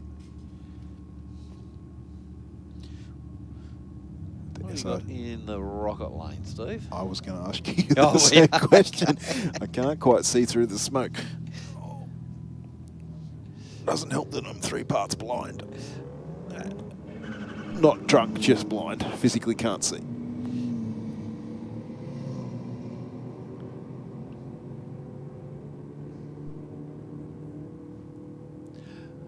Aeroflow goes through 13.5, 100 miles an hour to a 15.0 at 91 miles an hour for the Rocket Lane. I'll tell you what, boys, this BMW sitting below you looks pretty cool. Got the anime graphics all over it with the number plate TD.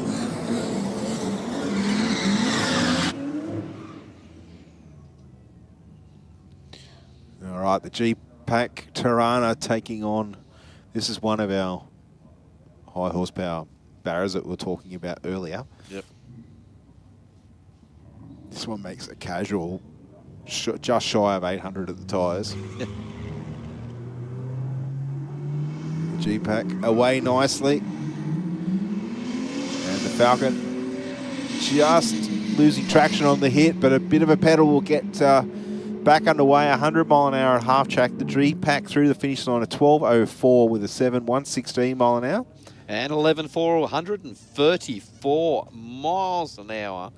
Nearly 135 out of the Falcon. Just for those of us that are metrically minded, This BMW down here, boys, part of the Exotic Auto Club. You certainly can't miss that in traffic, can you, boys? No, it's definitely bright enough.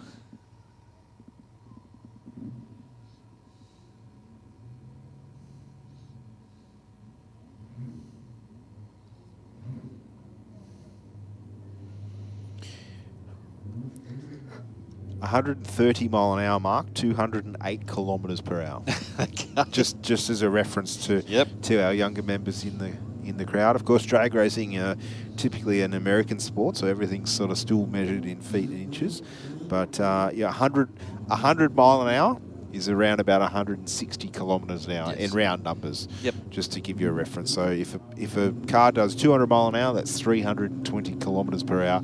That's fairly moving. We're not going to see 200 mile an hour here tonight by any of our street cars. I'm sure that there are plenty of drivers out there that wish their cars did 200 mile an hour. We've got a couple that aren't too bad off that for a street car, definitely. Oh, yep. 130 mile an hour plus is certainly moving in anything with a number plate on it.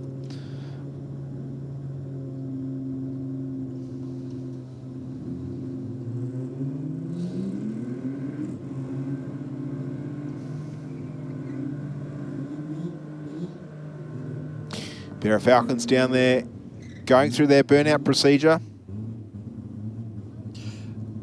Well, green one virtually just rolled through the water and straight into stage. You can still see the water on the tyres. Yeah. Unfortunately, I'm thinking that one's going to spin the wheels, because what happens is the water sits in the tread, and then when you leave, it pools behind the tyre, and then obviously just goes the any moisture on the rubber is actually very slippery. Where the BA driver in the rocket lane, I think, went for seconds in their burnout.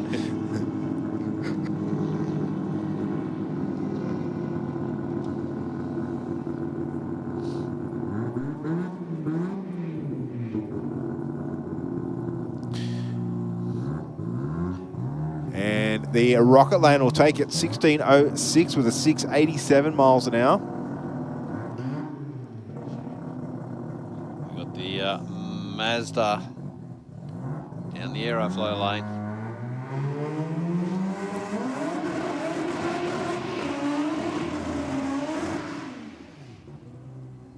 This is Rodney Rahane behind the wheel. This left-hand drive two-door RX3 Coupe. This car is set up, Steve, very, very similar to Andrew Muratis' car, the little blue car that he's got. So this car should be running into the 9s, potentially on a good track, maybe into the 8s. Who was driving the other RX3, Stu? Do you know? Big George Rahane. Okay, right, cool. These guys must love the fact that they can get back into their... Absolutely. Yeah, Johnny Habib talking about the roots of, grassroots of their racing. This is what the Raham started their racing careers in back in ye old times, 30-something years ago at Eastern Creek.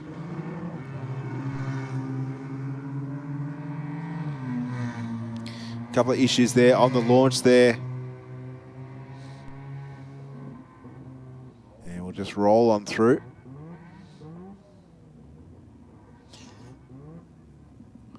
And you can just see the experience there, can't you? Yeah. Just blows the tyres off it, just then rolls it up the track, doesn't try and get any more out of it. No, well, there's not a lot of point. And I mean, they've had their share of incidences or meetings with the concrete wall too, in their racing career. And for a family that does as many laps down the racetrack as they do, they're very, very accomplished in what they do. And I've said it before: you dance on the knife edge all the time.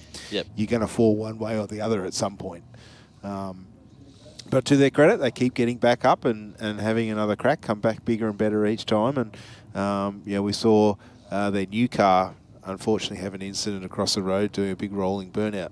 I believe that car's all now repaired and ready again for some more drag racing and chasing that those elusive VTs.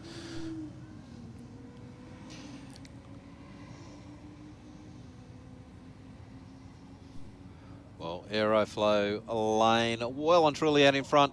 12-1, 111 miles an hour. And 16 free at 86 miles an hour for the Rocket. So we've got 2 Mazda SUVs racing tonight. Yeah. We should pair them up. It's Stewie on it. Yep. All right, our Ford Cortina down there in the Aeroflow lane. Taking on the Falcon in the Rocket lane.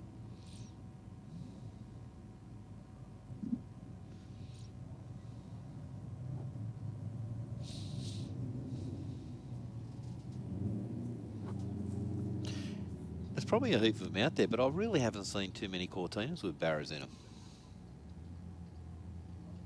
Oh, it's definitely been done. We just haven't seen them here at Sydney Dragway.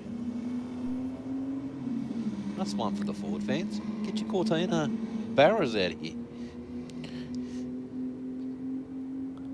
And the Falcon definitely takes the win. 12-1-8 with a 6, 116 miles an hour. And 18, 178 miles an hour. I only go one step forward because I'm a Cortina Escort person. Yep. Get your Cortina out here. I don't care what it's got in it. Yep. Yes, indeed. We can 20-second them to death with the pre-crossflow Webers. Of course, there's many out there that are a lot quicker, but that's what mine runs.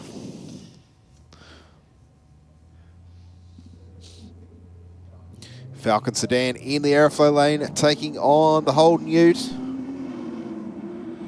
The FG away nicely, 2-1-1 to the 60. Straight down the centre of the Aeroflow lane, and we'll run through for a 12.64 at 116 mile an hour through the top end. And 13.8 at 106 miles an hour.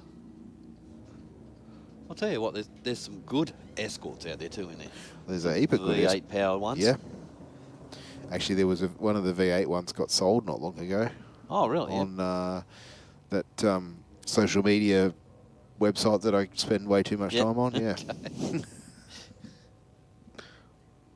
Not one of the local ones?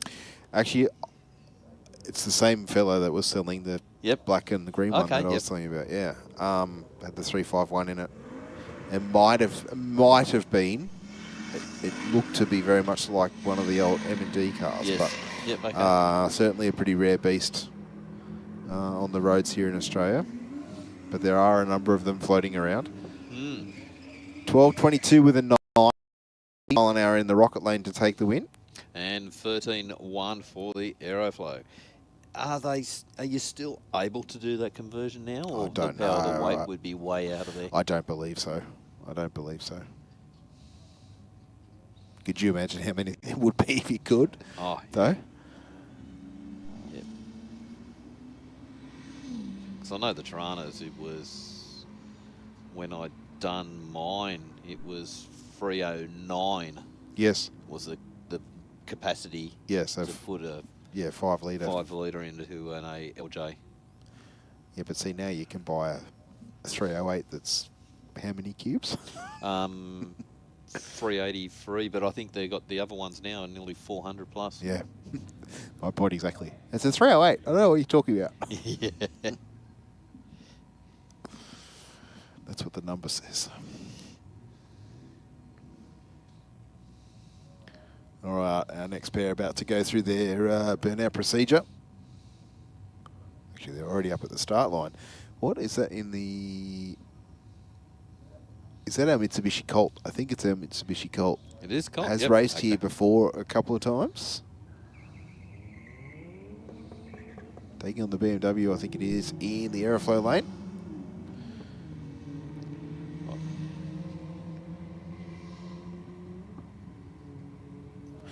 Panel van man, the conversion of V8 motors into Escorts.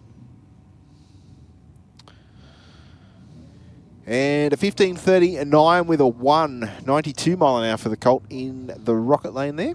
And 18.5 for the Aeroflow. Next up, a little Honda down there in the Rocket lane.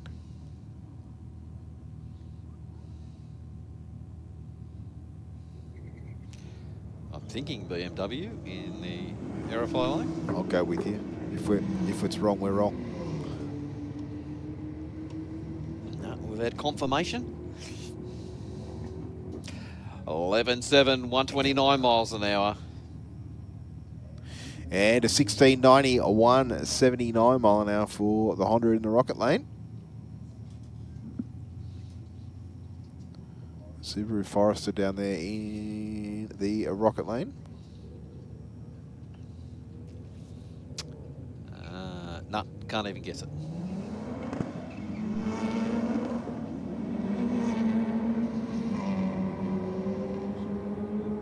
I'm thinking a WRX, but it comes alive on boost. Look at it move at the top end mark. 123 mile an hour, 1257 with a 9. Wow. And 14.9 at 101 miles an hour for the Rocket Lane.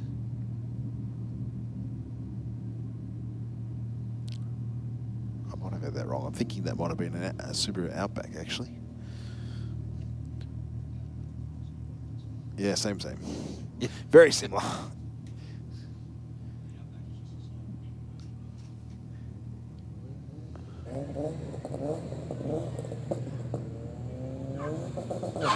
Oh, I love this Mitsubishi Evo from Elite Auto. This thing looks hot in the black.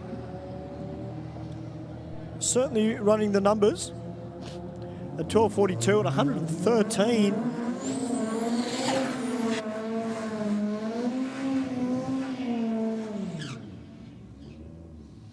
Listen to the RPM in the burnout from the Sylvia. Yes.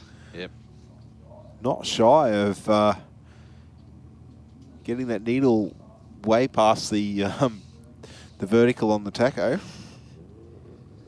You're starting to bounce around the red, I'd say. Yeah, it's V-dub out and gone, but 1.5 to the 60 for the Sylvia. No backing off this time, Mark. 9.15, 152 miles an hour. Wow. And 13.6, 101 miles an hour for the V-dub. That's huge miles an hour. 9.1.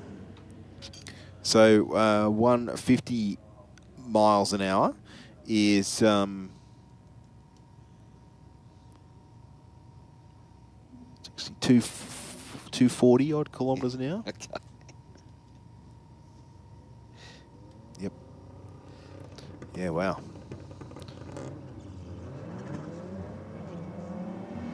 Audi in the Aeroflow lane, taking on the Golf, I think it is, in the Rocket lane.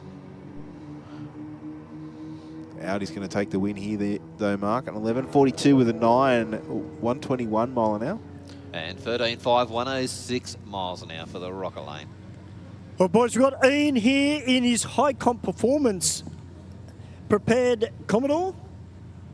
He's been messaging me all week saying, I want to come out, I want to come out. And yeah, he's come out for another run, certainly getting on top of this one.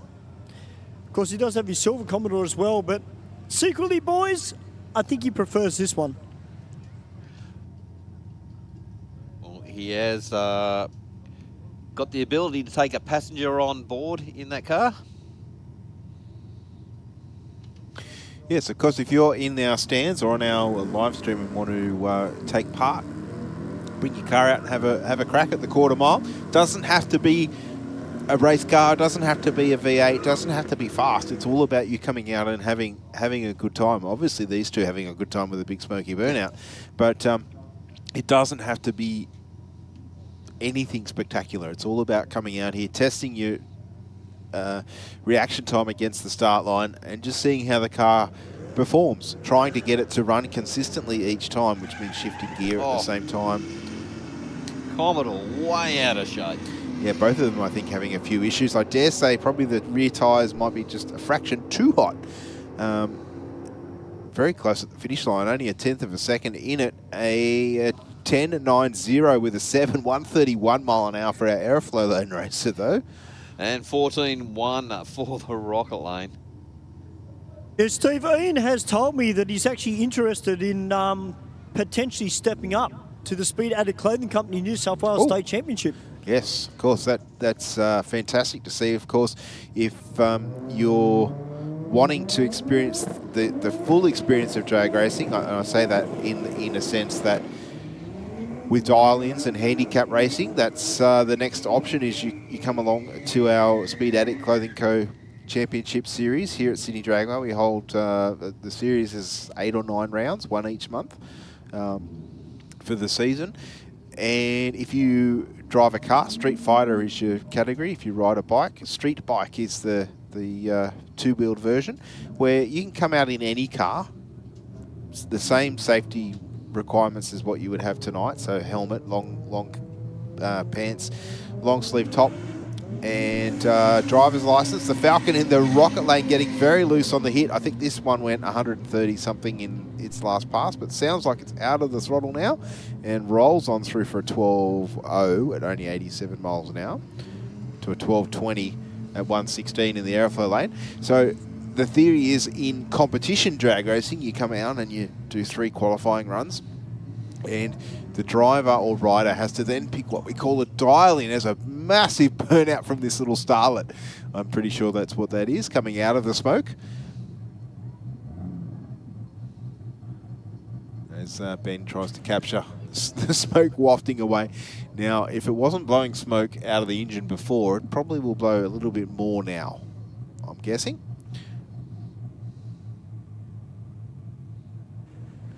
Well, this Corolla down here, Steve, has actually got an Empire sticker on the back of it. Is that the same car from before, or was it I thought it was a Starlet from before.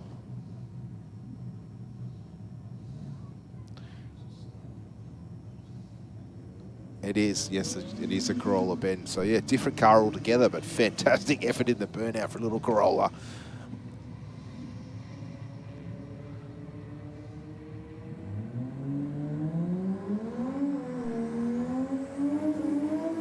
Very close across the finish line. Not too much in it at all. 18:35 in the Aeroflow lane. This is Sylvia in the Aeroflow lane doing a fairly big burnout down there. Yeah, we can just having the smoke just slowly filtering past. This is a Matux prepared Sylvia down here.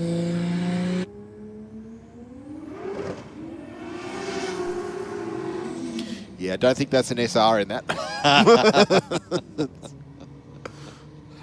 Wow, doesn't that come on strong? It certainly did. When 1.6 to the 60, it was almost like it was idling away from the start line. Yep. And came on boost somewhere around the, I'd say the 100-foot mark. Had a bit of a wiggle. The driver going, yeah, no, I'll come back again, and got out of the throttle.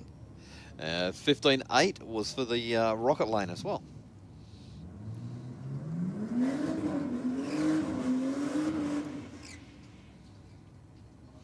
All right, the Falcon Ute down there in the Aeroflow lane. Taking on the hatchback down there in the rocket lane.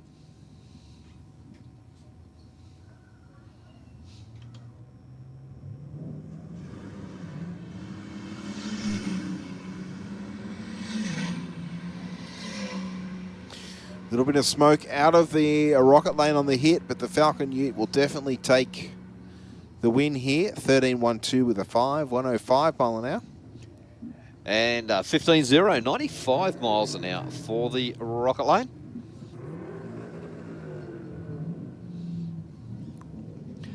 Subaru up against the Audi. Yeah, the wagon ran a low 11, I think it was, on the last pass. Yep. Subaru we haven't seen do a pass tonight, I don't think.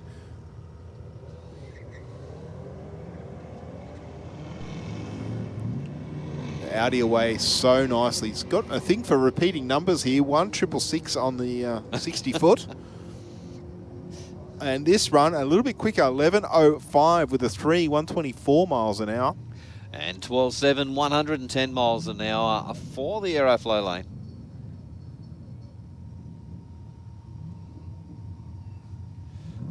Mazda down in the rocket lane, just after a quick little bit of a mop up in the Aeroflow lane.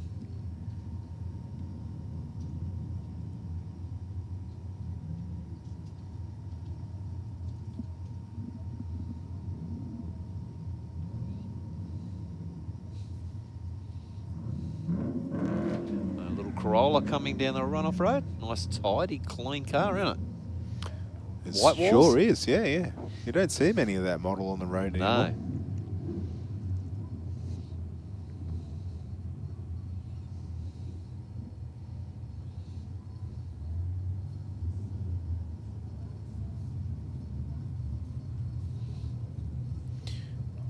All right, the Commodore in the Aeroflow lane taking on the Mazda.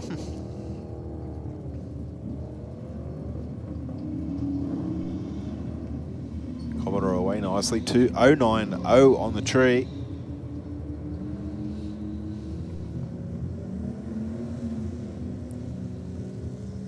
And a 14.49 with a 98 mile an hour.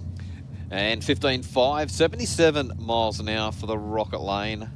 Monaro, nice, strong burnout. It's up against a Mirage? Yes, correct. Oh, a little bit out of shape for the Commodore, but just left that bit too early. Left on the third amber. Something tells me there's a little bit of forced induction under the bonnet of the Monaro. 127 miles an hour through the finish line with a 12.72. Absolutely carried the top end for him. And 18.4 at 80 miles an hour for the Mirage.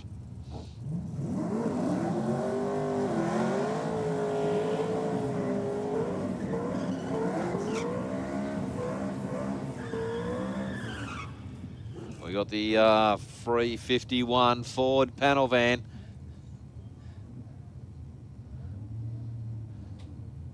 Nice Clevo on board.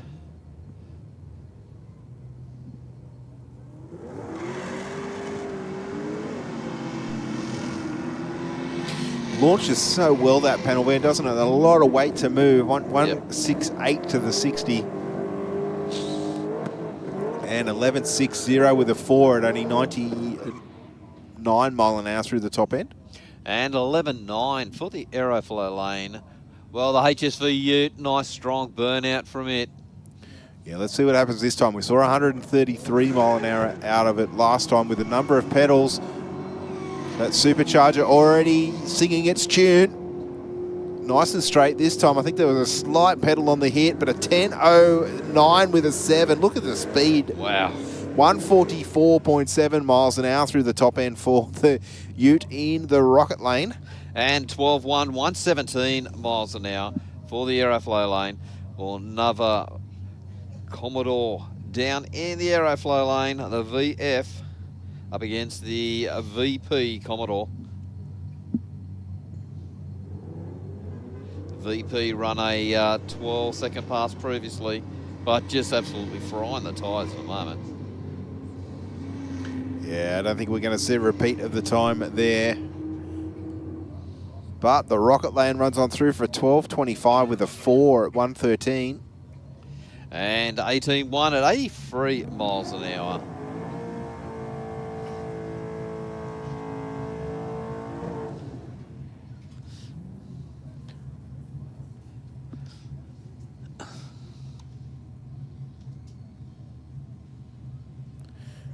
Our next pair rolling up to the start line.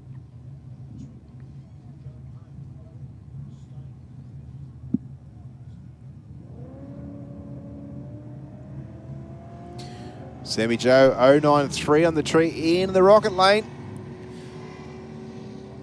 169 to the 60. And runs on through for an 11. A 52 with a 7, 118 mile an hour. To a 15.5 at 89 mile an hour for our racer in the Aeroflow lane there.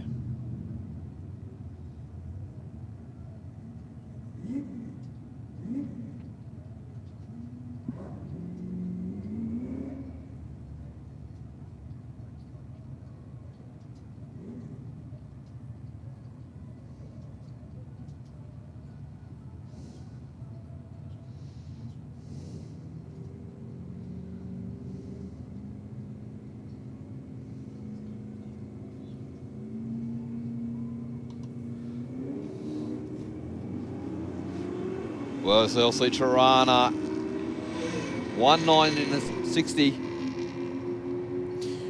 bringing on the top end. 11.7, 123 miles an hour. And a 13.62 with a 7, 104 mile an hour in the rocket lane.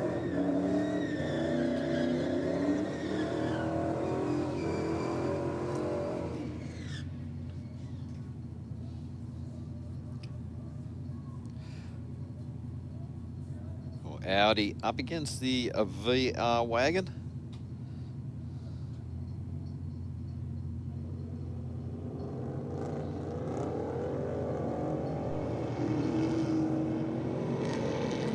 .011 on the tree for the wagon. The VR wagon, I need to be more specific. Yeah. And 11.24 with a 6, 125 mile an hour in the rocket lane. And 14.9 and 93 miles an hour for the Aeroflow lane.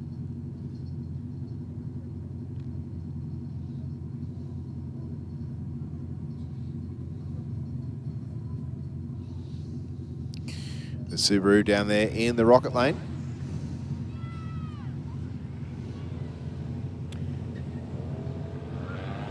And the Toyota 86 in the Aeroflow lane doing its thing.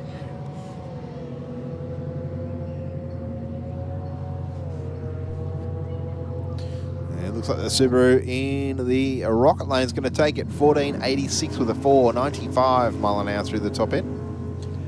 And 16.4. Well, we got the HT out, but looks like we might have another driver in there. We got the race number crossed out. We know this car is very, very quick off the mark as one of its strong points. I don't know if it's usually runs nitrous. I don't know if that's on here tonight, but certainly 0.68 on the tree. He's always around the 10s, the high 10s. He went 153 to the 60 and a 10.59 with a 6, 125 mile an hour. And 13.4, 102 miles an hour. All right, Mark and Steve, we've got the War Pig out on the track now. This beautiful looking Kingswood. Got a set of radials on the rear end of it. Sounded tough just idling in the tunnel below you guys. He's up against the Commodore in the rocket lane. A little bit of a step sideways for the Kingswood. Brought it back to the center of the lane now and will run on through for a 10.66 at 126 miles an hour. And 13.1, 105 miles an hour. We got the VH Commodore up against the LH G-Pack.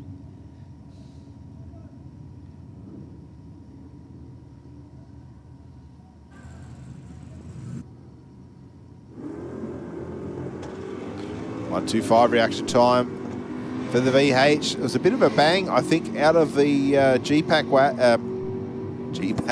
Tirana in the rocket lane.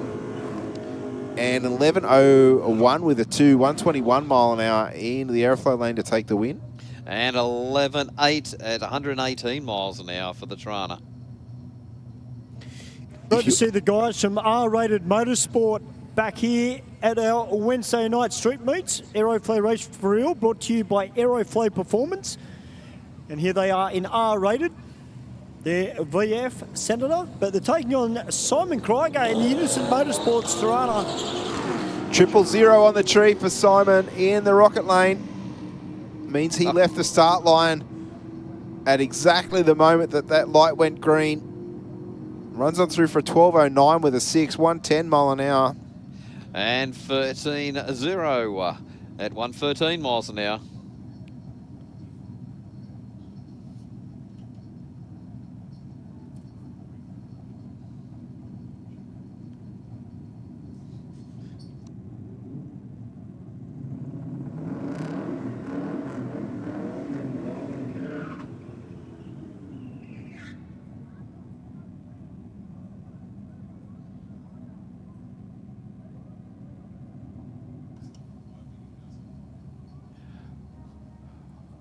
Tirana up against the HD panel van.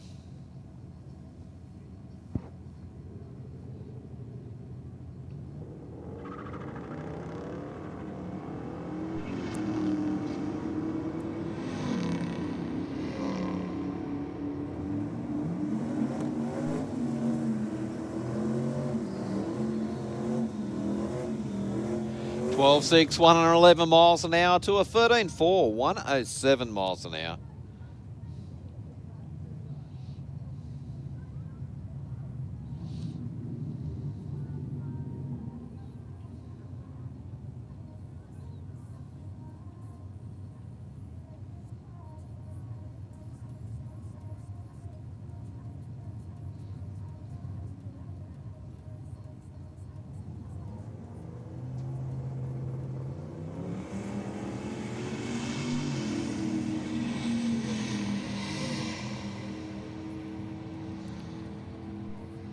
Well, Ute out and gone. 9.8, 141 miles an hour. To a 15.1, 94 miles an hour.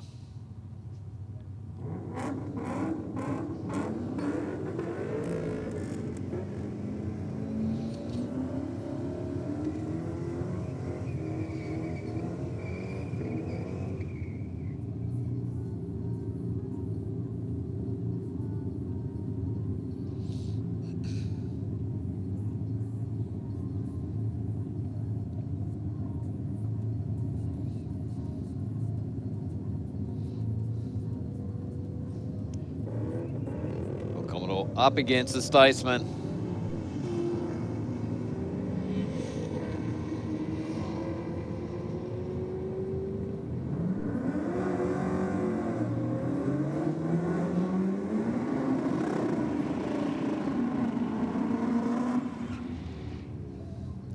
$13.0 to a 14.7. VK Commodore up against the Mazda.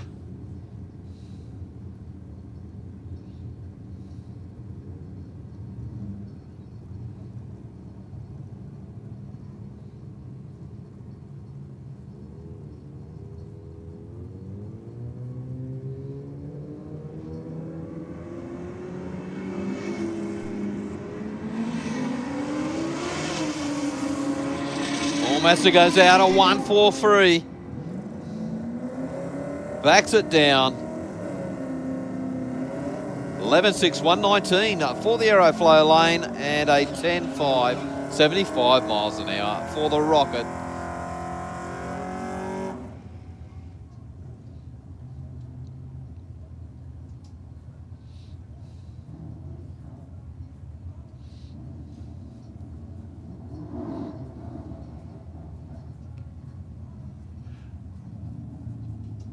The L Commodore up against the Falcon.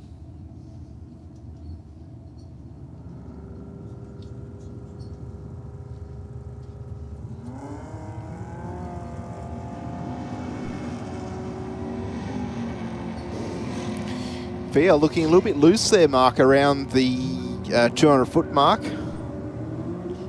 But the Falcon will take it 11.09 with a 125 mile an hour.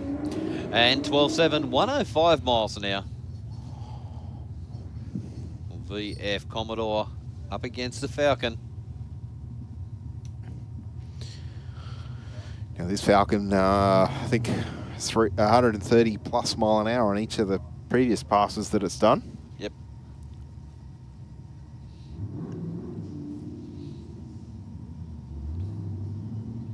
Well, we had the Mazda then just complete a three-quarter track pass and backed out of it again.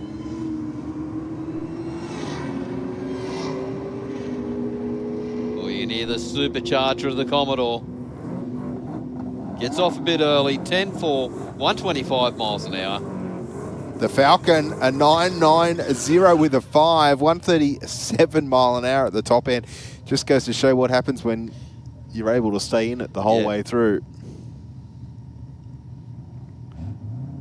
The S Commodore GDSR down in the rocket lane.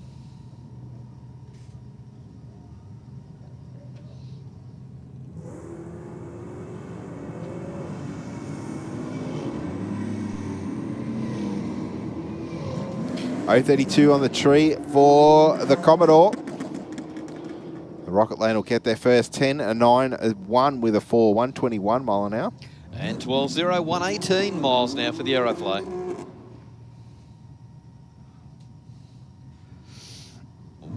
BMW up against the VF Commodore.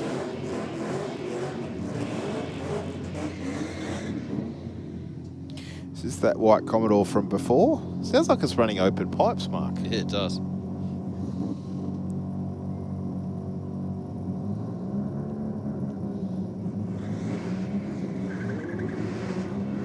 A little bit of wheel spin for the Commodore in the Aeroflow lane. A couple of pedals.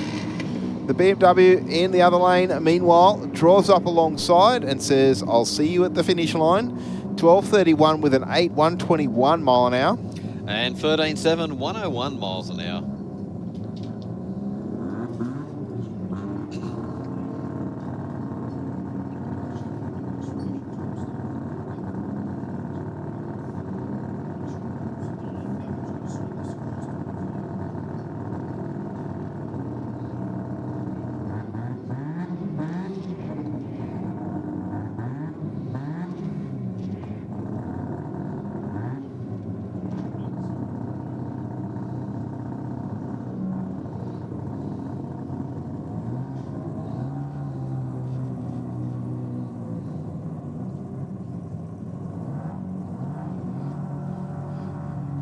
Two Mazdas side by side.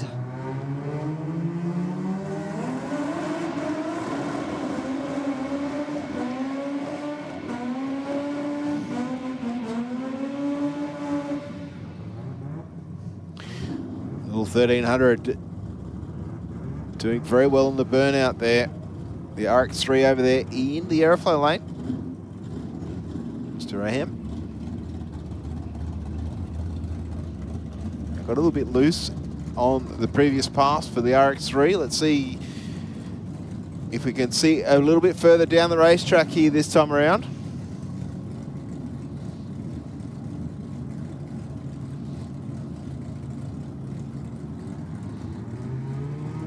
Both into full stage now. Oh, I don't know what's gone on there. I saw a very slight flash of the top two ambers and then nothing after that.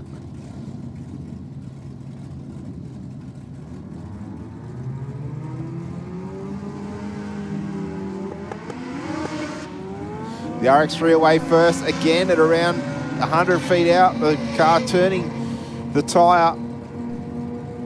The 1300 staying in the throttle and runs on through for a 9.72 with an 8.134 miles an hour. Working very well, that little 1300. It is indeed. And 14.8, 69 miles an hour. Well, the XY Ute is back out again, and that thing just sounds so cranky. It does. Hear it coming through the tunnel. It's up against the VX Commodore.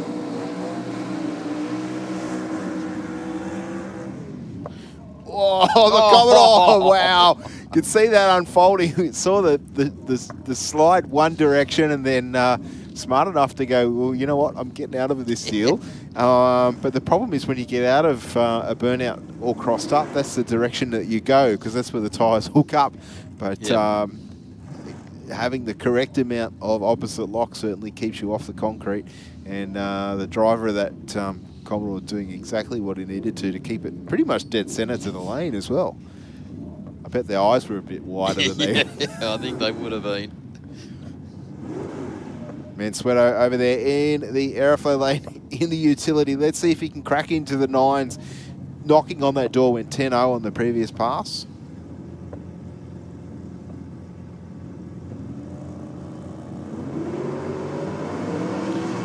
.157 reaction time from Mansueto. Went 1.46 to the 60. Whoa, Commodore. Absolutely hammering it. And a 9.78. Bonnet come off the Falcon. Oh, dear, that's a shame because it's a really, really nice car. 139 miles an hour for the utility just before the bonnet probably came off that one.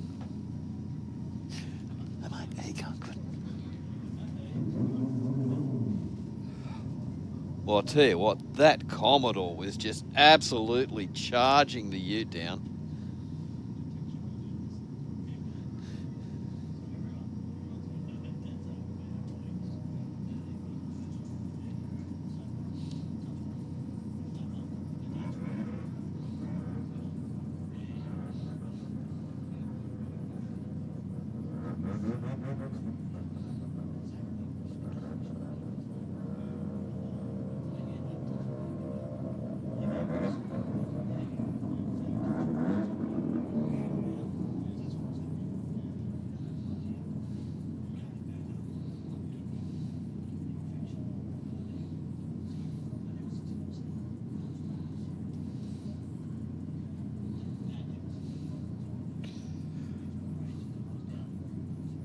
Our track crew have retrieved the bonnet.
Back into our bikes, 9.8, 148 miles an hour for the Rocket Lane and a 10.7, 133 miles an hour for the Aeroflow lane.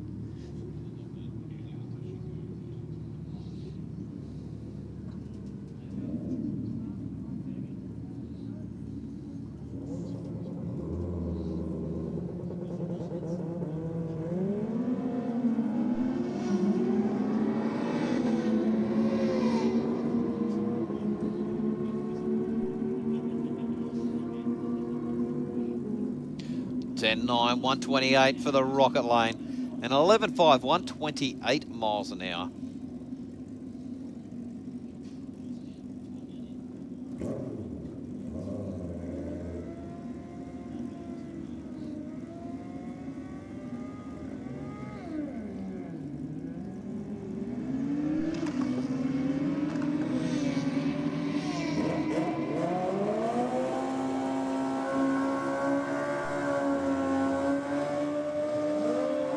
Ten 7 to an 11.6.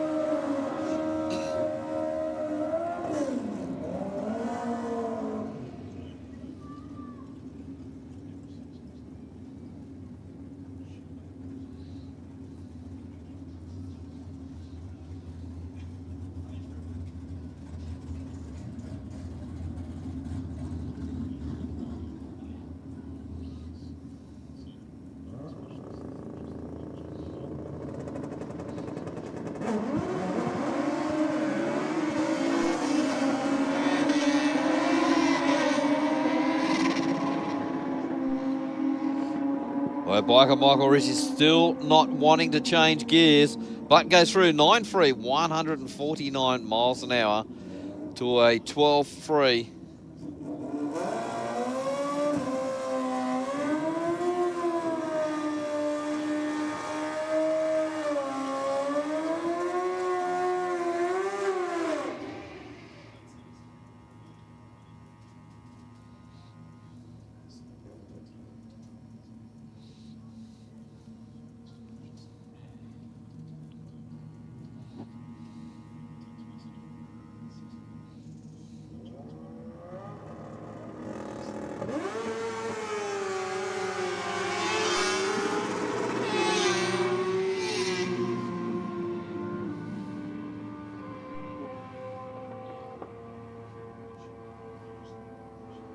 Well, 0, 84 miles an hour, a bit of a problem run on that pass as well.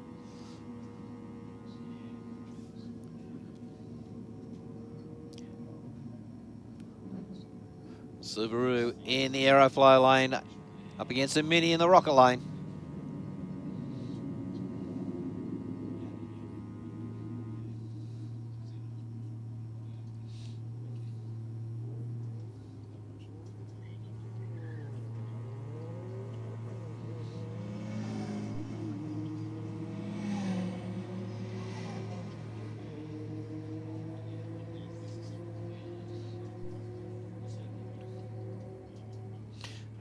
Twelve 9, 106 miles an hour to a 16.0, 89 miles an hour.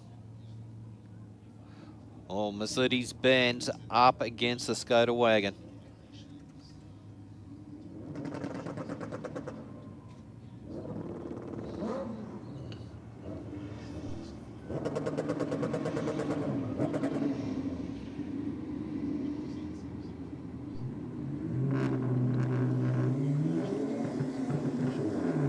was 1:15 for the Aeroflow lane. And 14.2, 101 miles an hour for the Rocket lane.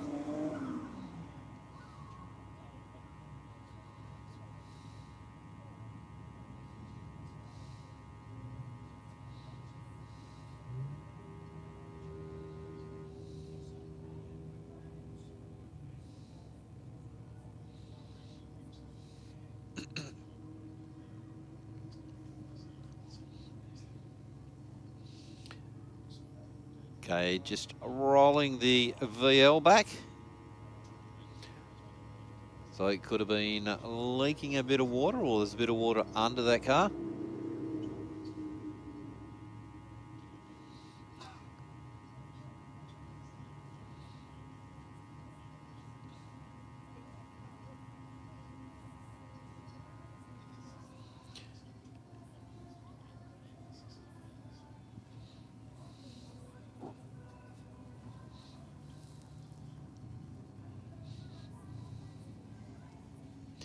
Definitely leaking some type of fluid. They're just putting the thinners down just to clean it up.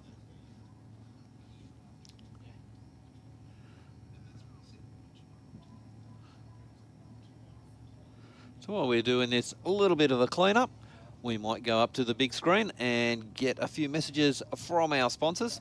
We'll be back very, very shortly here. Aeroflow, race for real.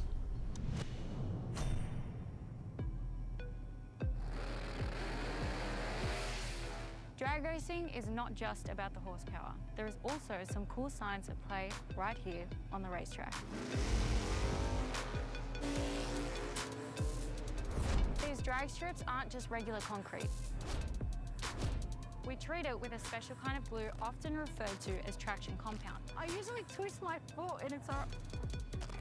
This is designed to ramp up the traction of the track's surface. It's getting worse by the minute for us racers to go straight and fast.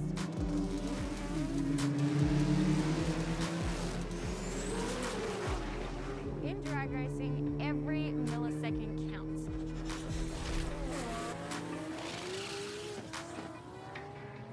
That's why the teams adjust the car's setup to suit the track conditions. Teams can assess the traction on the track by using this interesting device called a traction meter gauge. The bottom of the device has a rubber pad that mimics a racing slick. To measure the track's grip value, the user stands on the base, ensuring the rubber pad bonds with the racing surface. Turning the torque arm on the top of the device will rotate the rubber pad. When the bond breaks, the user will see a number on the dial. Teams can then use this number to help create baselines for grip within their respective setup.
All right, let's see what this little Mazda MX-5 can do on this pass.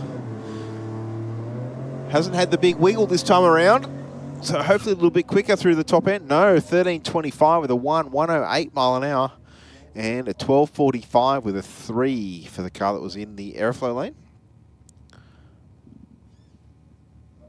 Next up, the Commodore taking on the Hyundai. Commodore down there in the Aeroflow lane. 178 to the 60 for the Commodore. Wondering if the Hyundai is going to hold out at the top end. Yes, it does. 14.75 with an 8, 102 mile an hour through the top end to a 12.75 with a 3 at 103 in the Aeroflow lane.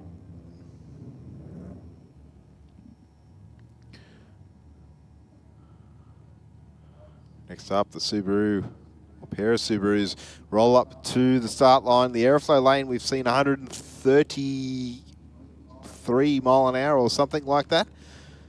Let's see what can be produced this time around.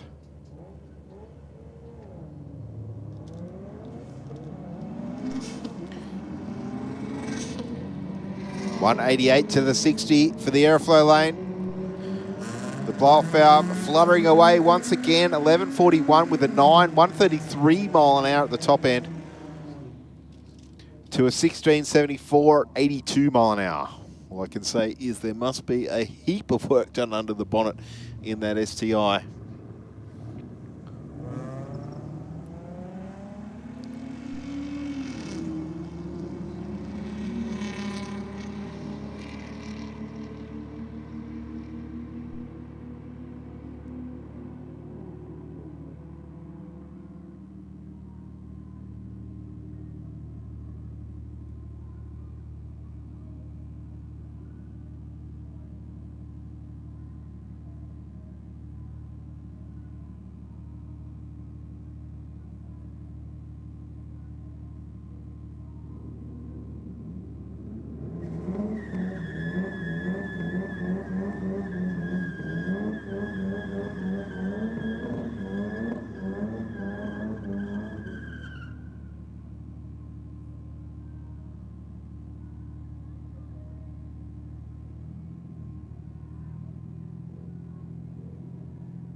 The Falcon building boost while the Merc is out and about, but the Falcon I think will be probably past it by around half track.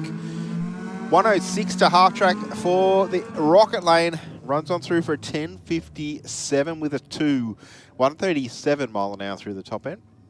At a 16.47 for the Mercedes in the Aeroflow lane. We've now switched over to our Pro tree, which means all 6 amber lights will flash at the same time. Lots of RPM on board for both cars, I think. Not sure if it was the Mazda or the Honda out there that I can hear on the track mic. Both races certainly giving it their all. I think the Honda out in front at the minute. And a 16.79 with a 482 mile an hour gets there to a 17.22 at 80 mile an hour for our Rocket Lane.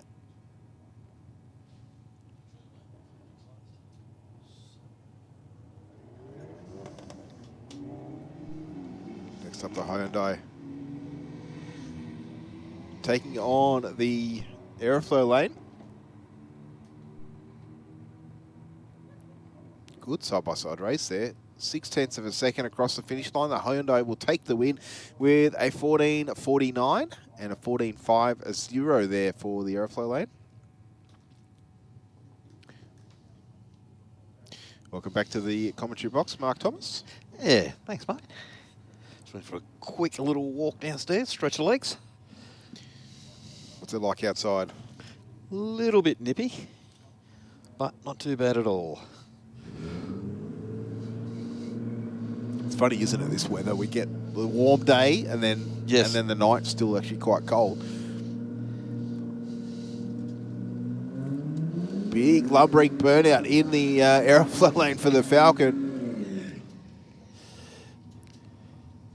The other Falcon virtually just sitting there waiting to go into stage. I think that's what happened last time these two races, wasn't it? Pretty much.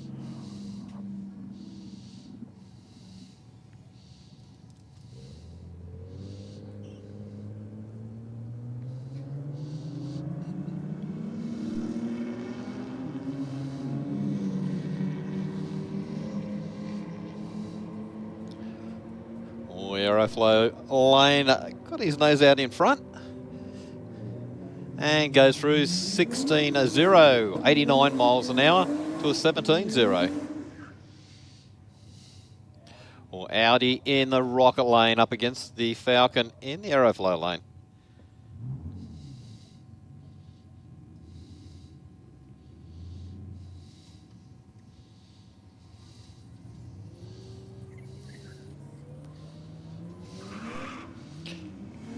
Audi away nicely. The Falcon with a little bit of a pedal. It's around 4/10 in the 60-foot to the Audi, but the Falcon's not catching it from there. A 12.13 with a 3 for the Audi and 111 mile an hour to an 11.16 with a 4 mark, but 133 miles an hour once again for that Falcon. Definitely built some good speed up.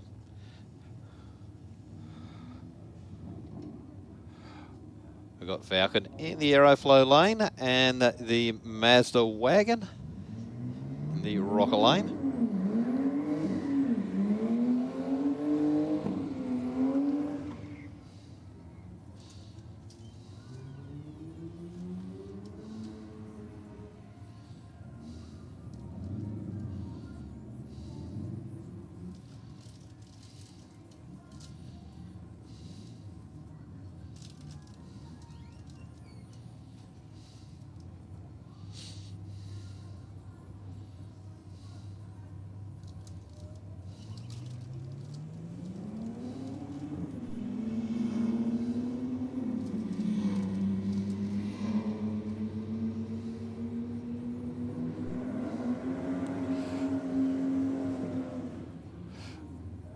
Falcon goes across 12.3, 115 miles an hour to a 15.8, 86 miles an hour for the Rocket lane. Well, Commodore Ute up against the Cortina.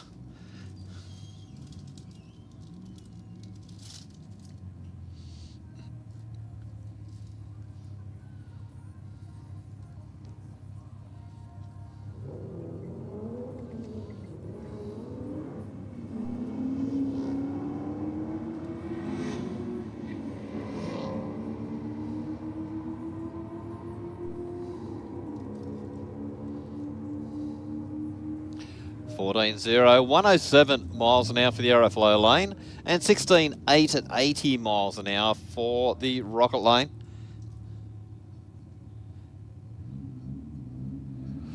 Two VW Golfs.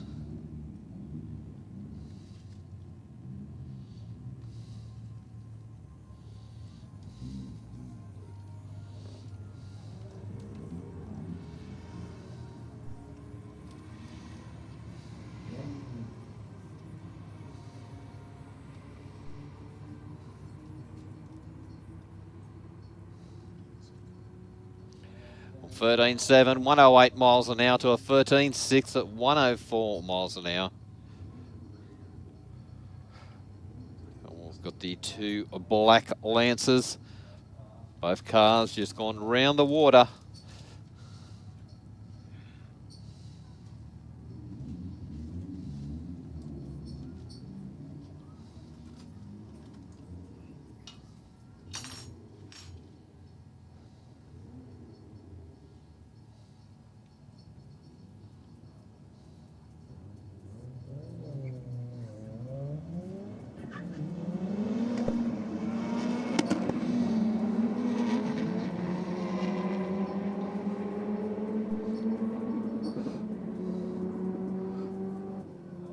Well, 12.5, 110 miles an hour for the Aeroflow lane to a 12.6, 124 miles an hour.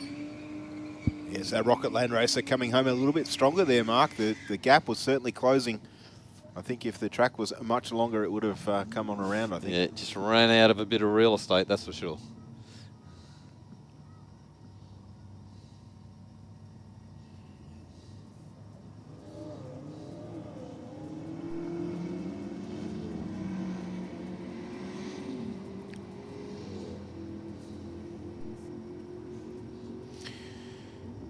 And 11.38 with a 9, 130 mile an hour in the Rocket Lane. And 13.4, 106 miles an hour for the Aeroflow lane. I don't think I've been involved in a street meet that's had so many cars hitting 130 mile an hour. Yeah, Mark. yep, definitely got a great amount of cars out here tonight and some really tough cars. We've got the Audi in the Rocket Lane. And looks like a Festiva in the Aero. Focus. Focus? Yep. Yeah, this driver was on the laptop in the staging lanes when I was. Oh, was he? Yeah. Doing a quick tune? Yeah. Well, I think that's what he was doing. He might have been sending a work email, but I'm gonna say that he was tuning the car. Just punching a bit more power in there. Up. Yep. And 11.55 with a 2, 125. So certainly a pretty well worked over XR5. And 11.4 for the Audi.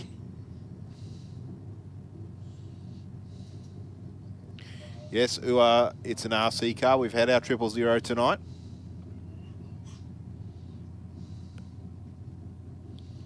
One of our regulars on the Sydney Dragway official YouTube channel.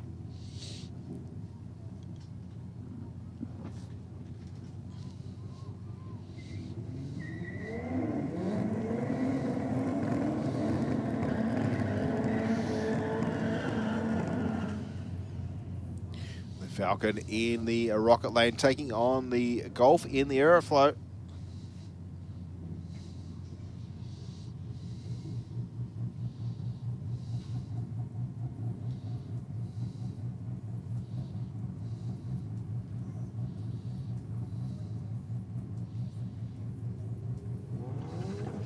We've now switched over to a Pro Tree as well. Yep.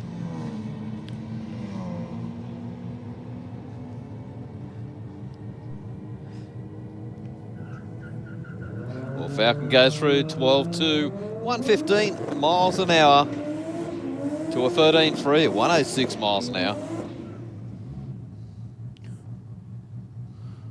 But you love it when a street car can have several pedals in a burnout. Yeah. Yep. I suppose with 1,000 horsepower under the foot at the flywheel, going through a relatively small tyre.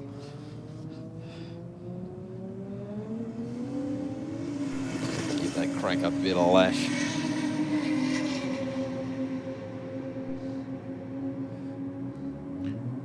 Would have been a very close race. 10.54 with an 8, 132 mile an hour to a 10.45 with a 7 at 138 mark. Yeah.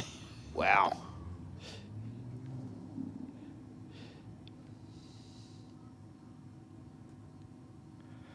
We just got a heap of smoke bellowing through at the moment.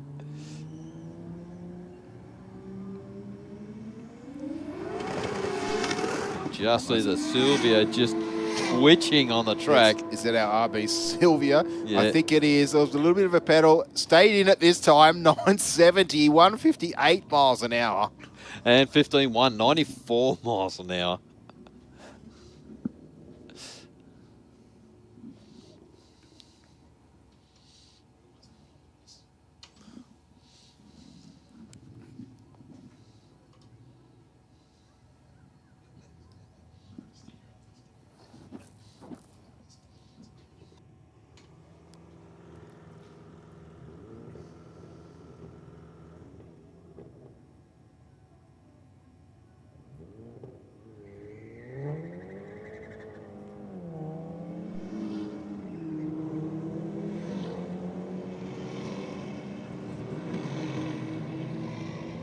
The Aeroflow lane out and gone. The Audi left before the tree was activated, so no ET will be recorded in the Rocket lane.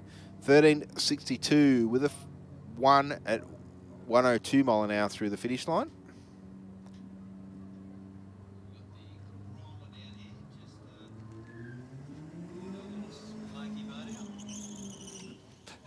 Corolla just down here, just doing a little bit of a smoky burnout. It wasn't quite as aggressive as the last one. No, okay. I don't think the CV joints would like another pounding like that. Well, we got the WRX beside him.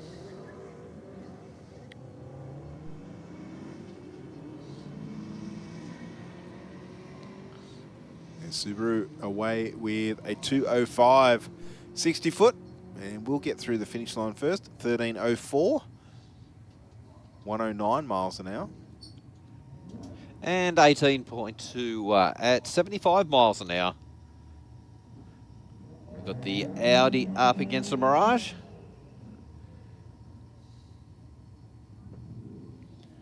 The Audi all blacked out. It's got the smoke tail lights and all. In the Aeroflow lane. On the Mafia look.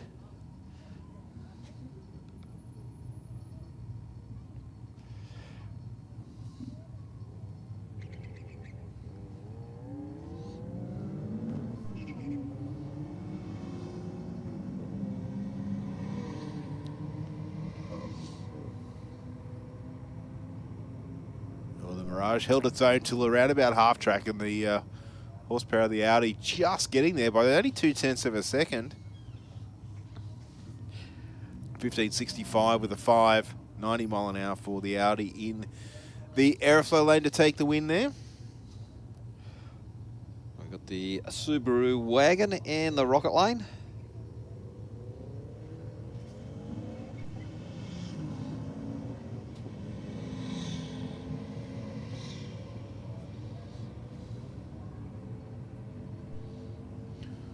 Close pair this one. Once again, looks like the Rocket lane will take the win. A 14.74 with a 4, sorry, and 100 mile an hour. We got the Mazda hatch up against the BMW. Yes, but look what's coming up. Start licking your chops, Mark Thomas.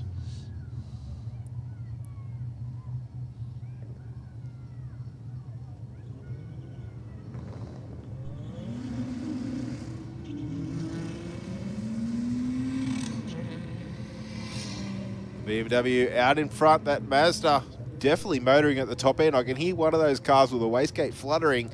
I don't think it would be the BMW, but a 14.04 with a 110 mile an hour out of the Mazda to... the time disappeared already. Don't have much time here, Mark. No, not at all. Very But that quick on the Mazda just absolutely coming on super strong top end. We was carrying another 10 mile an hour or 16 Ks through the top end to our speed trap.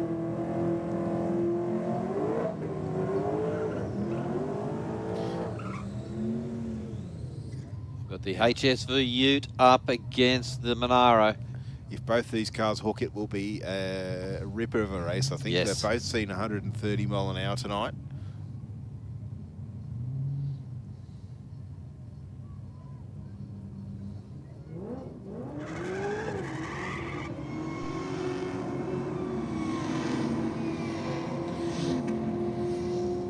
Pretty similar to the 60 foot, but the reaction time, the big difference on the scoreboard there. A 10.41 with a 6, 143 mile an hour out of the utility, and a 10.37 with a 1 at 130 mile an hour for the Monaro. Wow, the Ute just pulled that one.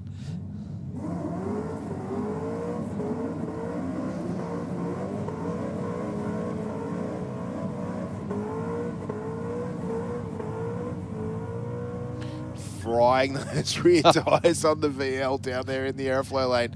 We won't be able to see the start line for too much longer.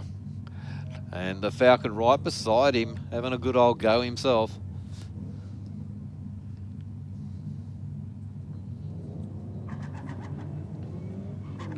Yes, Dan, you're correct. That Ute does sound very nice, courtesy of the LSA under the bonnet. Yep. And the Falcon will take the win here, 12.17 with a 0, 116 mile an hour. And I think the VL has kind of said, you know what, after that burnout, I've had enough. And 23.0 at 48 miles an hour. Definitely not the best pass that car's done tonight. Well, VP Commodore up against the VF Commodore.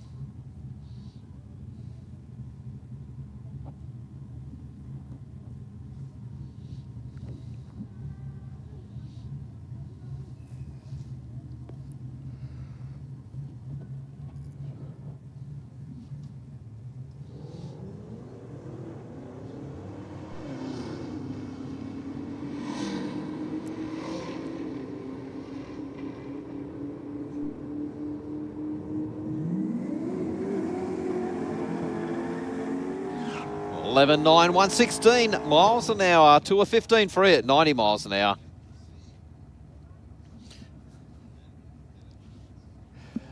LC Tirana down in the Aeroflow lane up against the Commodore in the Rocket lane.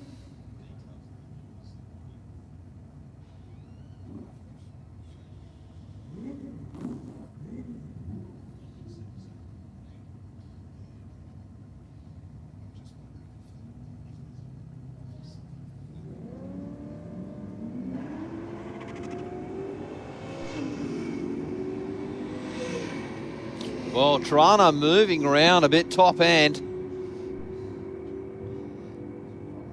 But hangs on to the win, 12 free, 123 miles an hour to an 11.5, 118 miles an hour.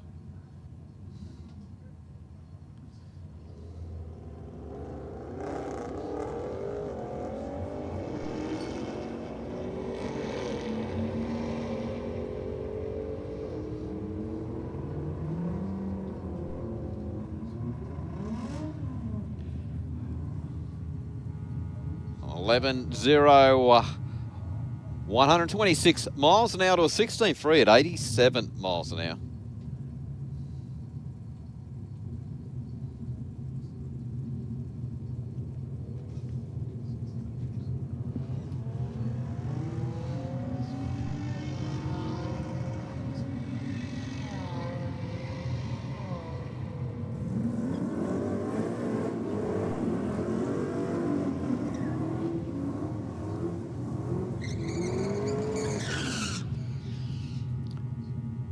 The VH Commodore up against the Tirana.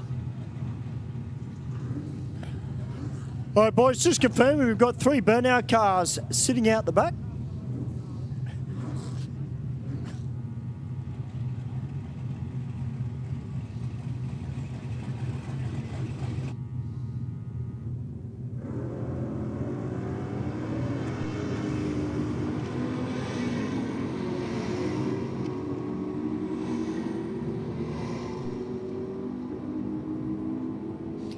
.10.9, 123 miles an hour for the Commodore to an 11.5, 119 miles an hour.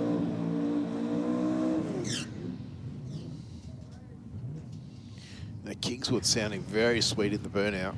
Yep. So, Steve, I just had a quick chat with George and Rodney out the back from Pack Performance. Apparently that car that George is running used to be his own personal car. And Pack have expanded into New Zealand. And the guy that owns it He's using it as a promo car, but the car's back here in Australia, and they've done a few upgrades to the car, Steve, and pushing a little bit more power through it. Of course it wants more horsepower. Good promo car, isn't it? Yes. There it goes. Well, that just means you have to make your sign writing bigger, doesn't it? It does indeed, yes. Pretty close across the finish line there. 4/10 of a second. 12.87 with a 6.109 mile an hour in the Rocket Lane to take the win.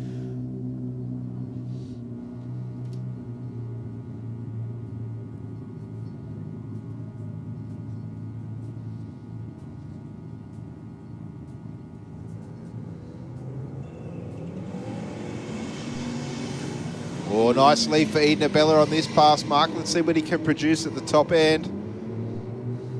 Has been the Achilles heel of the Ute tonight. A 10.3.1 with a 3. 141 mile an hour through the finish line. And 12.5, 117 miles an hour. Well, Statesman up against the Mazda. And this young lady's got her work cut out for her. I think. Yes, I think so. But you never know. You never know. Did a cracker of a burnout on the one of the earlier passes tonight. A little bit more reserved that time around.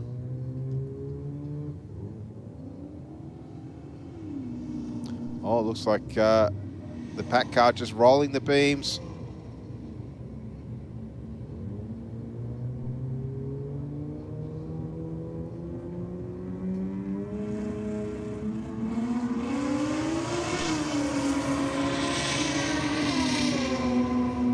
Oh, that's a shame because a really clean launch for the Mazda as well.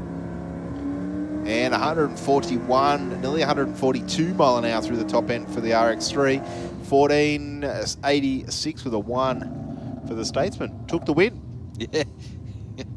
You didn't expect that one. No. No, I will say I raced, I think it was Dominic Rigoli in the black Ute over the road here, my very first race in the Cortina. And I whole shot him. I was in front by about a tenth of a second. Because he ran like 980, and I think my car ran like a 20.0 or something like that. But I whole shot him. That's the main thing. I'm holding that.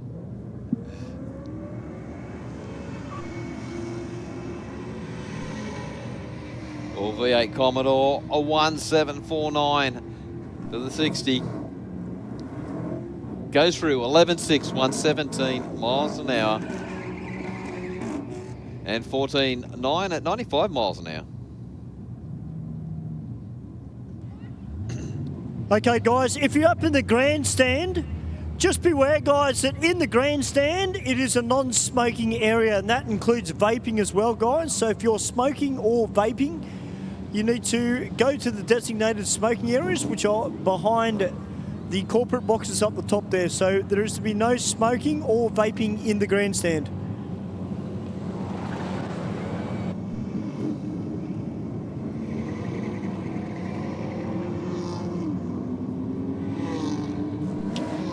We just hear that car turning tyres. Yeah. In the Aeroflow lane, but an 11.78 with a 6.118 mile an hour in the Rocket lane. And 14.6 in the Aeroflow lane. Yeah, 121 mile an hour there. We've got the GTSR in the Rocket lane up against the VF Commodore.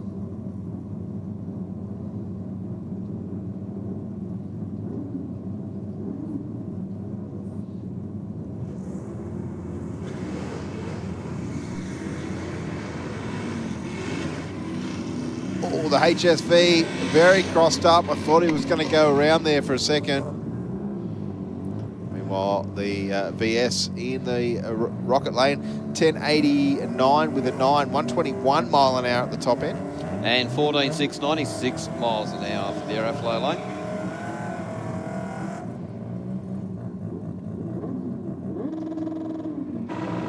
Just to the fellas in the middle of the grandstand there, buddy, if you're going to smoke, mate, could you please make your way up to the designated smoking area, please? There's to be no smoking and no vaping in the grandstand. Stewie.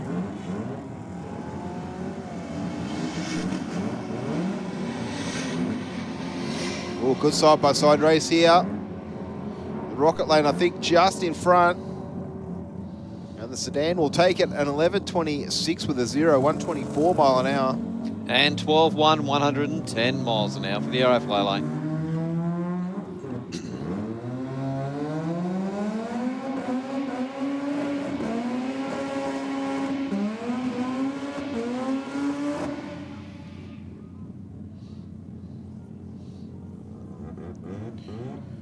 Well, the VX Commodore up against the Mazda.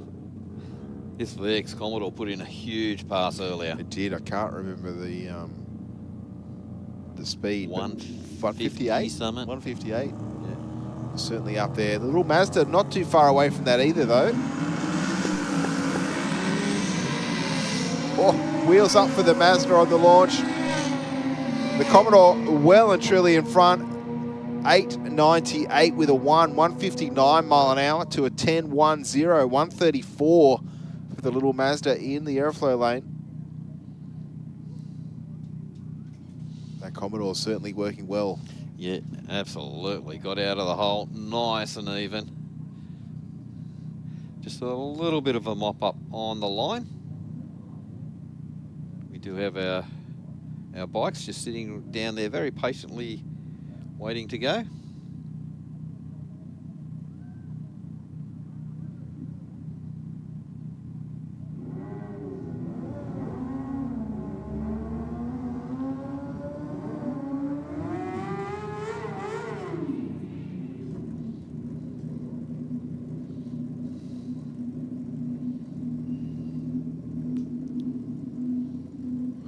Burnout's completed. Both riders rolling up to the start line now.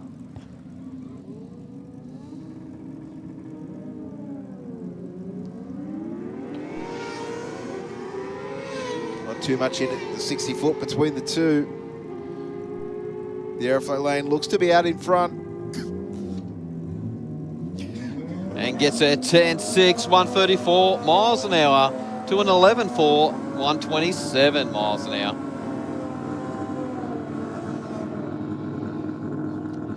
Well, nice strong burnout from Michael Riches.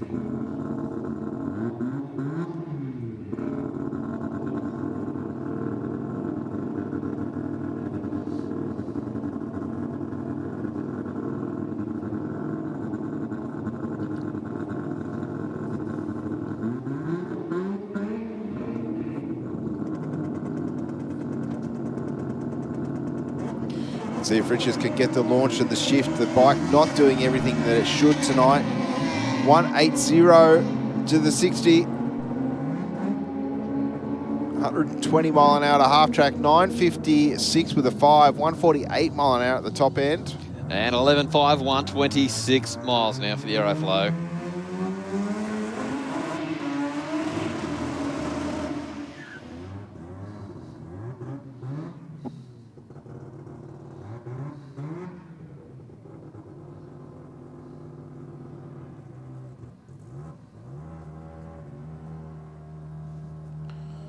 All right, our little Mazda RX-3 Coupe about to have another shot at the Aeroflow lane.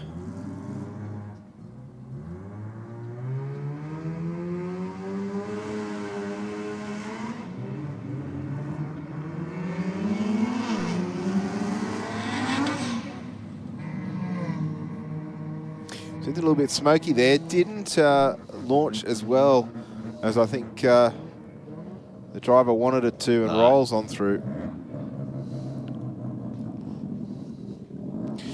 I think that concludes the racing part of this evening. Stewie has already told us that there's a number of our Burnout competitors out the back. We'll just have to bring them through. So in the meantime, could we have all of our competitors in the grandstand behind the bunting and or the coloured seats that are there in the grandstands for your own safety? Of course, these cars, when they doing their burnout, bits of rubber and other debris do sometimes come off the cars, and we want you out of harm's way, of course. So if you could please move back to the coloured seating and or the bunting that's there, please.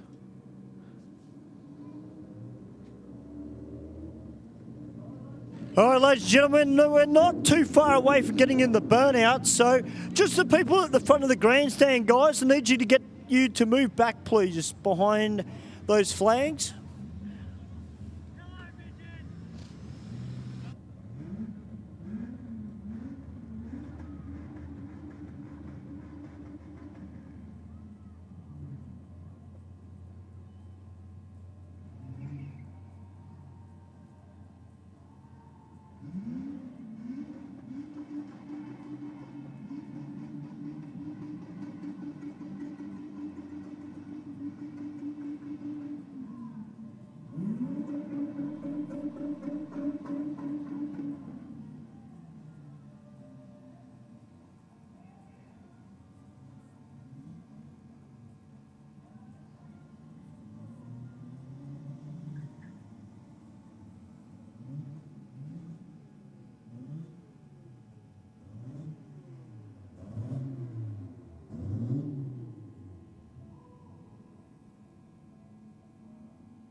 Well, guys, the drag racing portion, Aeroflow Race for Real, has finished. A big congratulations to everybody who was here tonight. It was a great night. Big congratulations too to Simon Krieger, the winner of the jackpot this evening.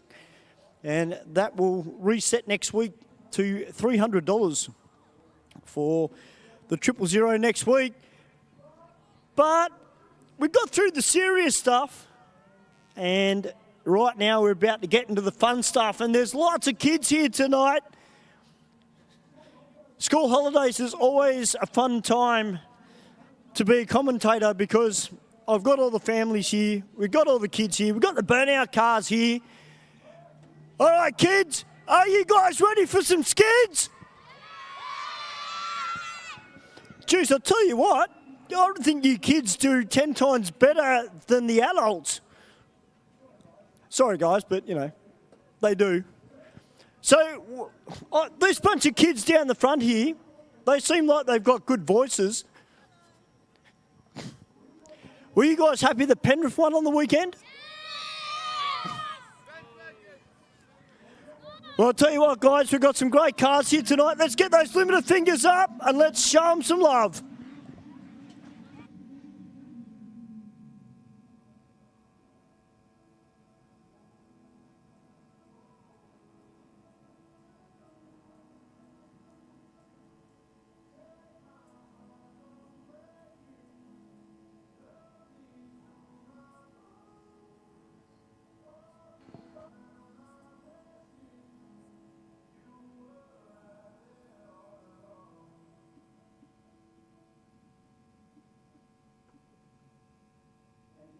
Hey, Jess.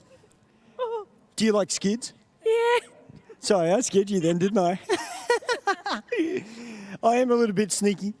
It's the shoes, you know, they don't... Well, guys, we've got our fireys just about into position.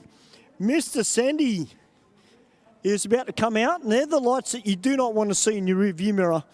Thankfully, it's here at Sydney Dragway, so it's pretty safe. Where's your camera? Not with me. Red Devil Skid Vids. Look them up on YouTube, guys. We've got a good mix of burnout cars here tonight. I know VX Frying always puts on a really, really good skid. All right, here we go, guys. Let's get those limiter fingers up, kids. Look, let's give them some encouragement.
Oh, what a save!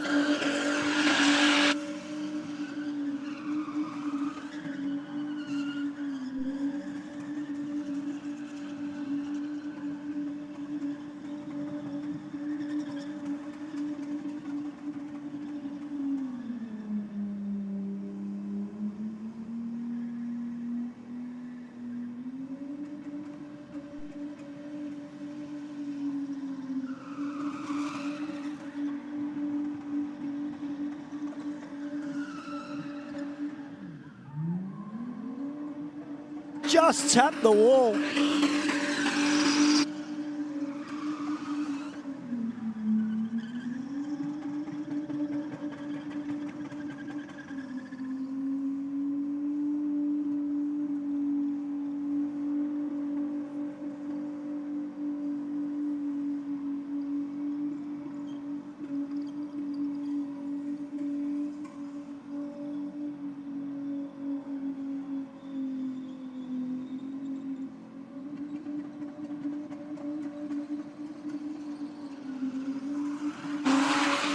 All right, 20 seconds. Let's see if you can get those rear tyres off.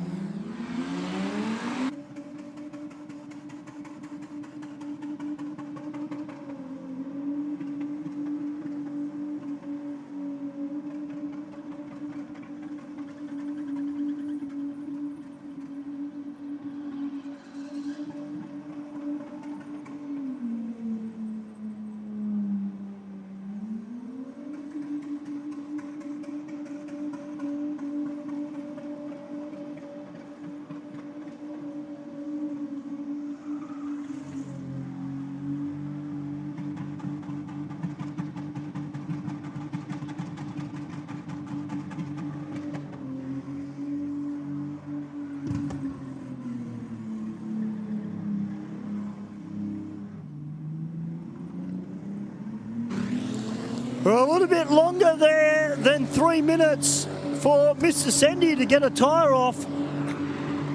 But nevertheless, give him a round of applause, guys.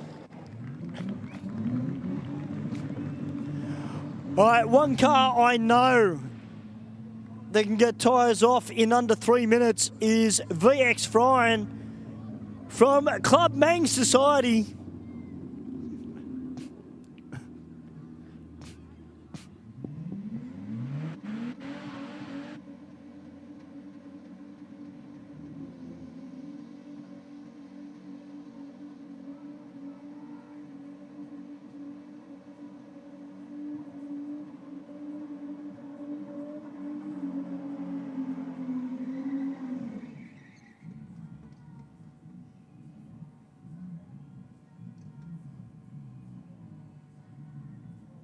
Oh, VX Frying not sounding too healthy.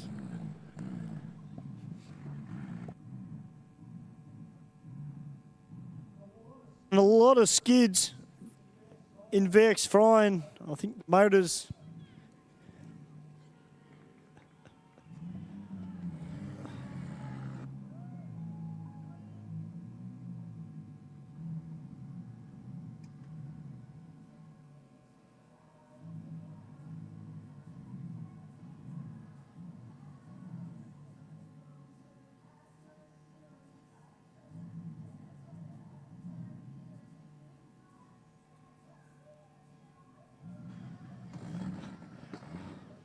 Well, it's a bit unfortunate there for VX Frying. Sounds like it's only on 4 cylinders. Normally that car puts on a better burnout than that, I can assure you.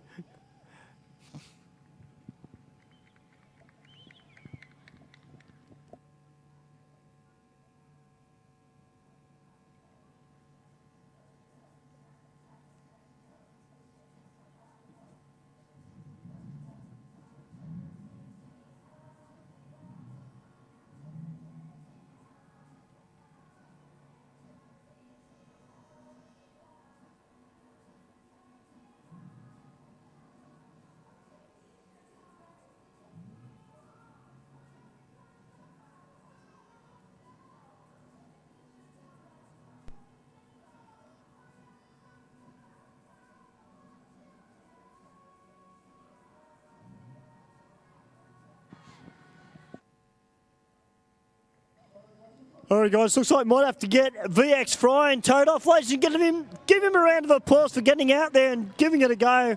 He tried to put a show on for you, but unfortunately the Commodore just not playing ball.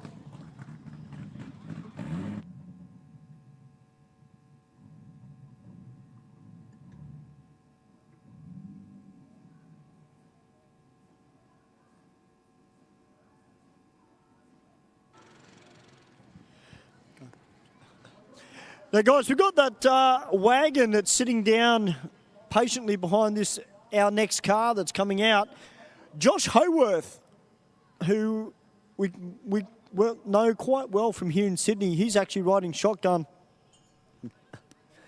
And he's been messaging me all day saying how pumped he is to get out and be part of the Burnouts this evening. So we look forward to seeing that car out. I've been told it's got a built motor. I don't know exactly what is in it. But by the sound of it, when it came off the trailer, and generally wagons put on a really, really good burnout as well. So hopefully we'll see that car out. But we'll get VX Frying towed off. Well, ladies and gentlemen, one more round of applause, please, for VX Frying. You got out there and gave it a go. And I'm sure the guys from Club Mang Society, VX Frying, they'll be back again very soon. Here comes our next competitor.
Sydney Dragway makes some noise for 92 Mang.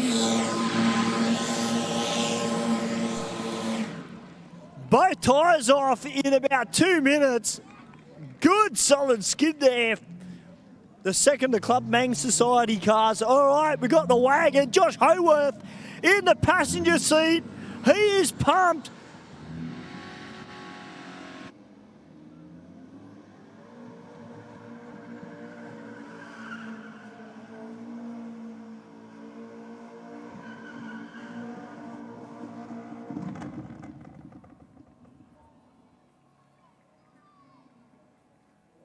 Well, that didn't sound too good. A few flames out of the exhaust just before she stopped. Hopefully they put enough fuel in it.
Let's see if they can get this thing refired.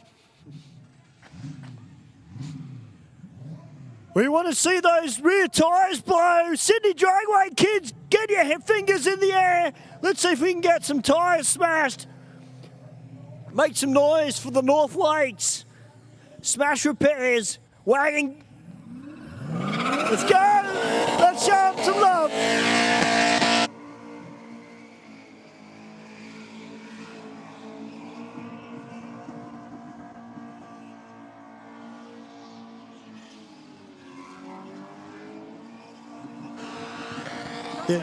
Yeah, we've got a bit of a barbecue underneath it. Just hold for a sec, mate. We've got a fire underneath the car. Obviously, the boys can't see it, but we can. Sydney Dragway, make some noise for Dreamer.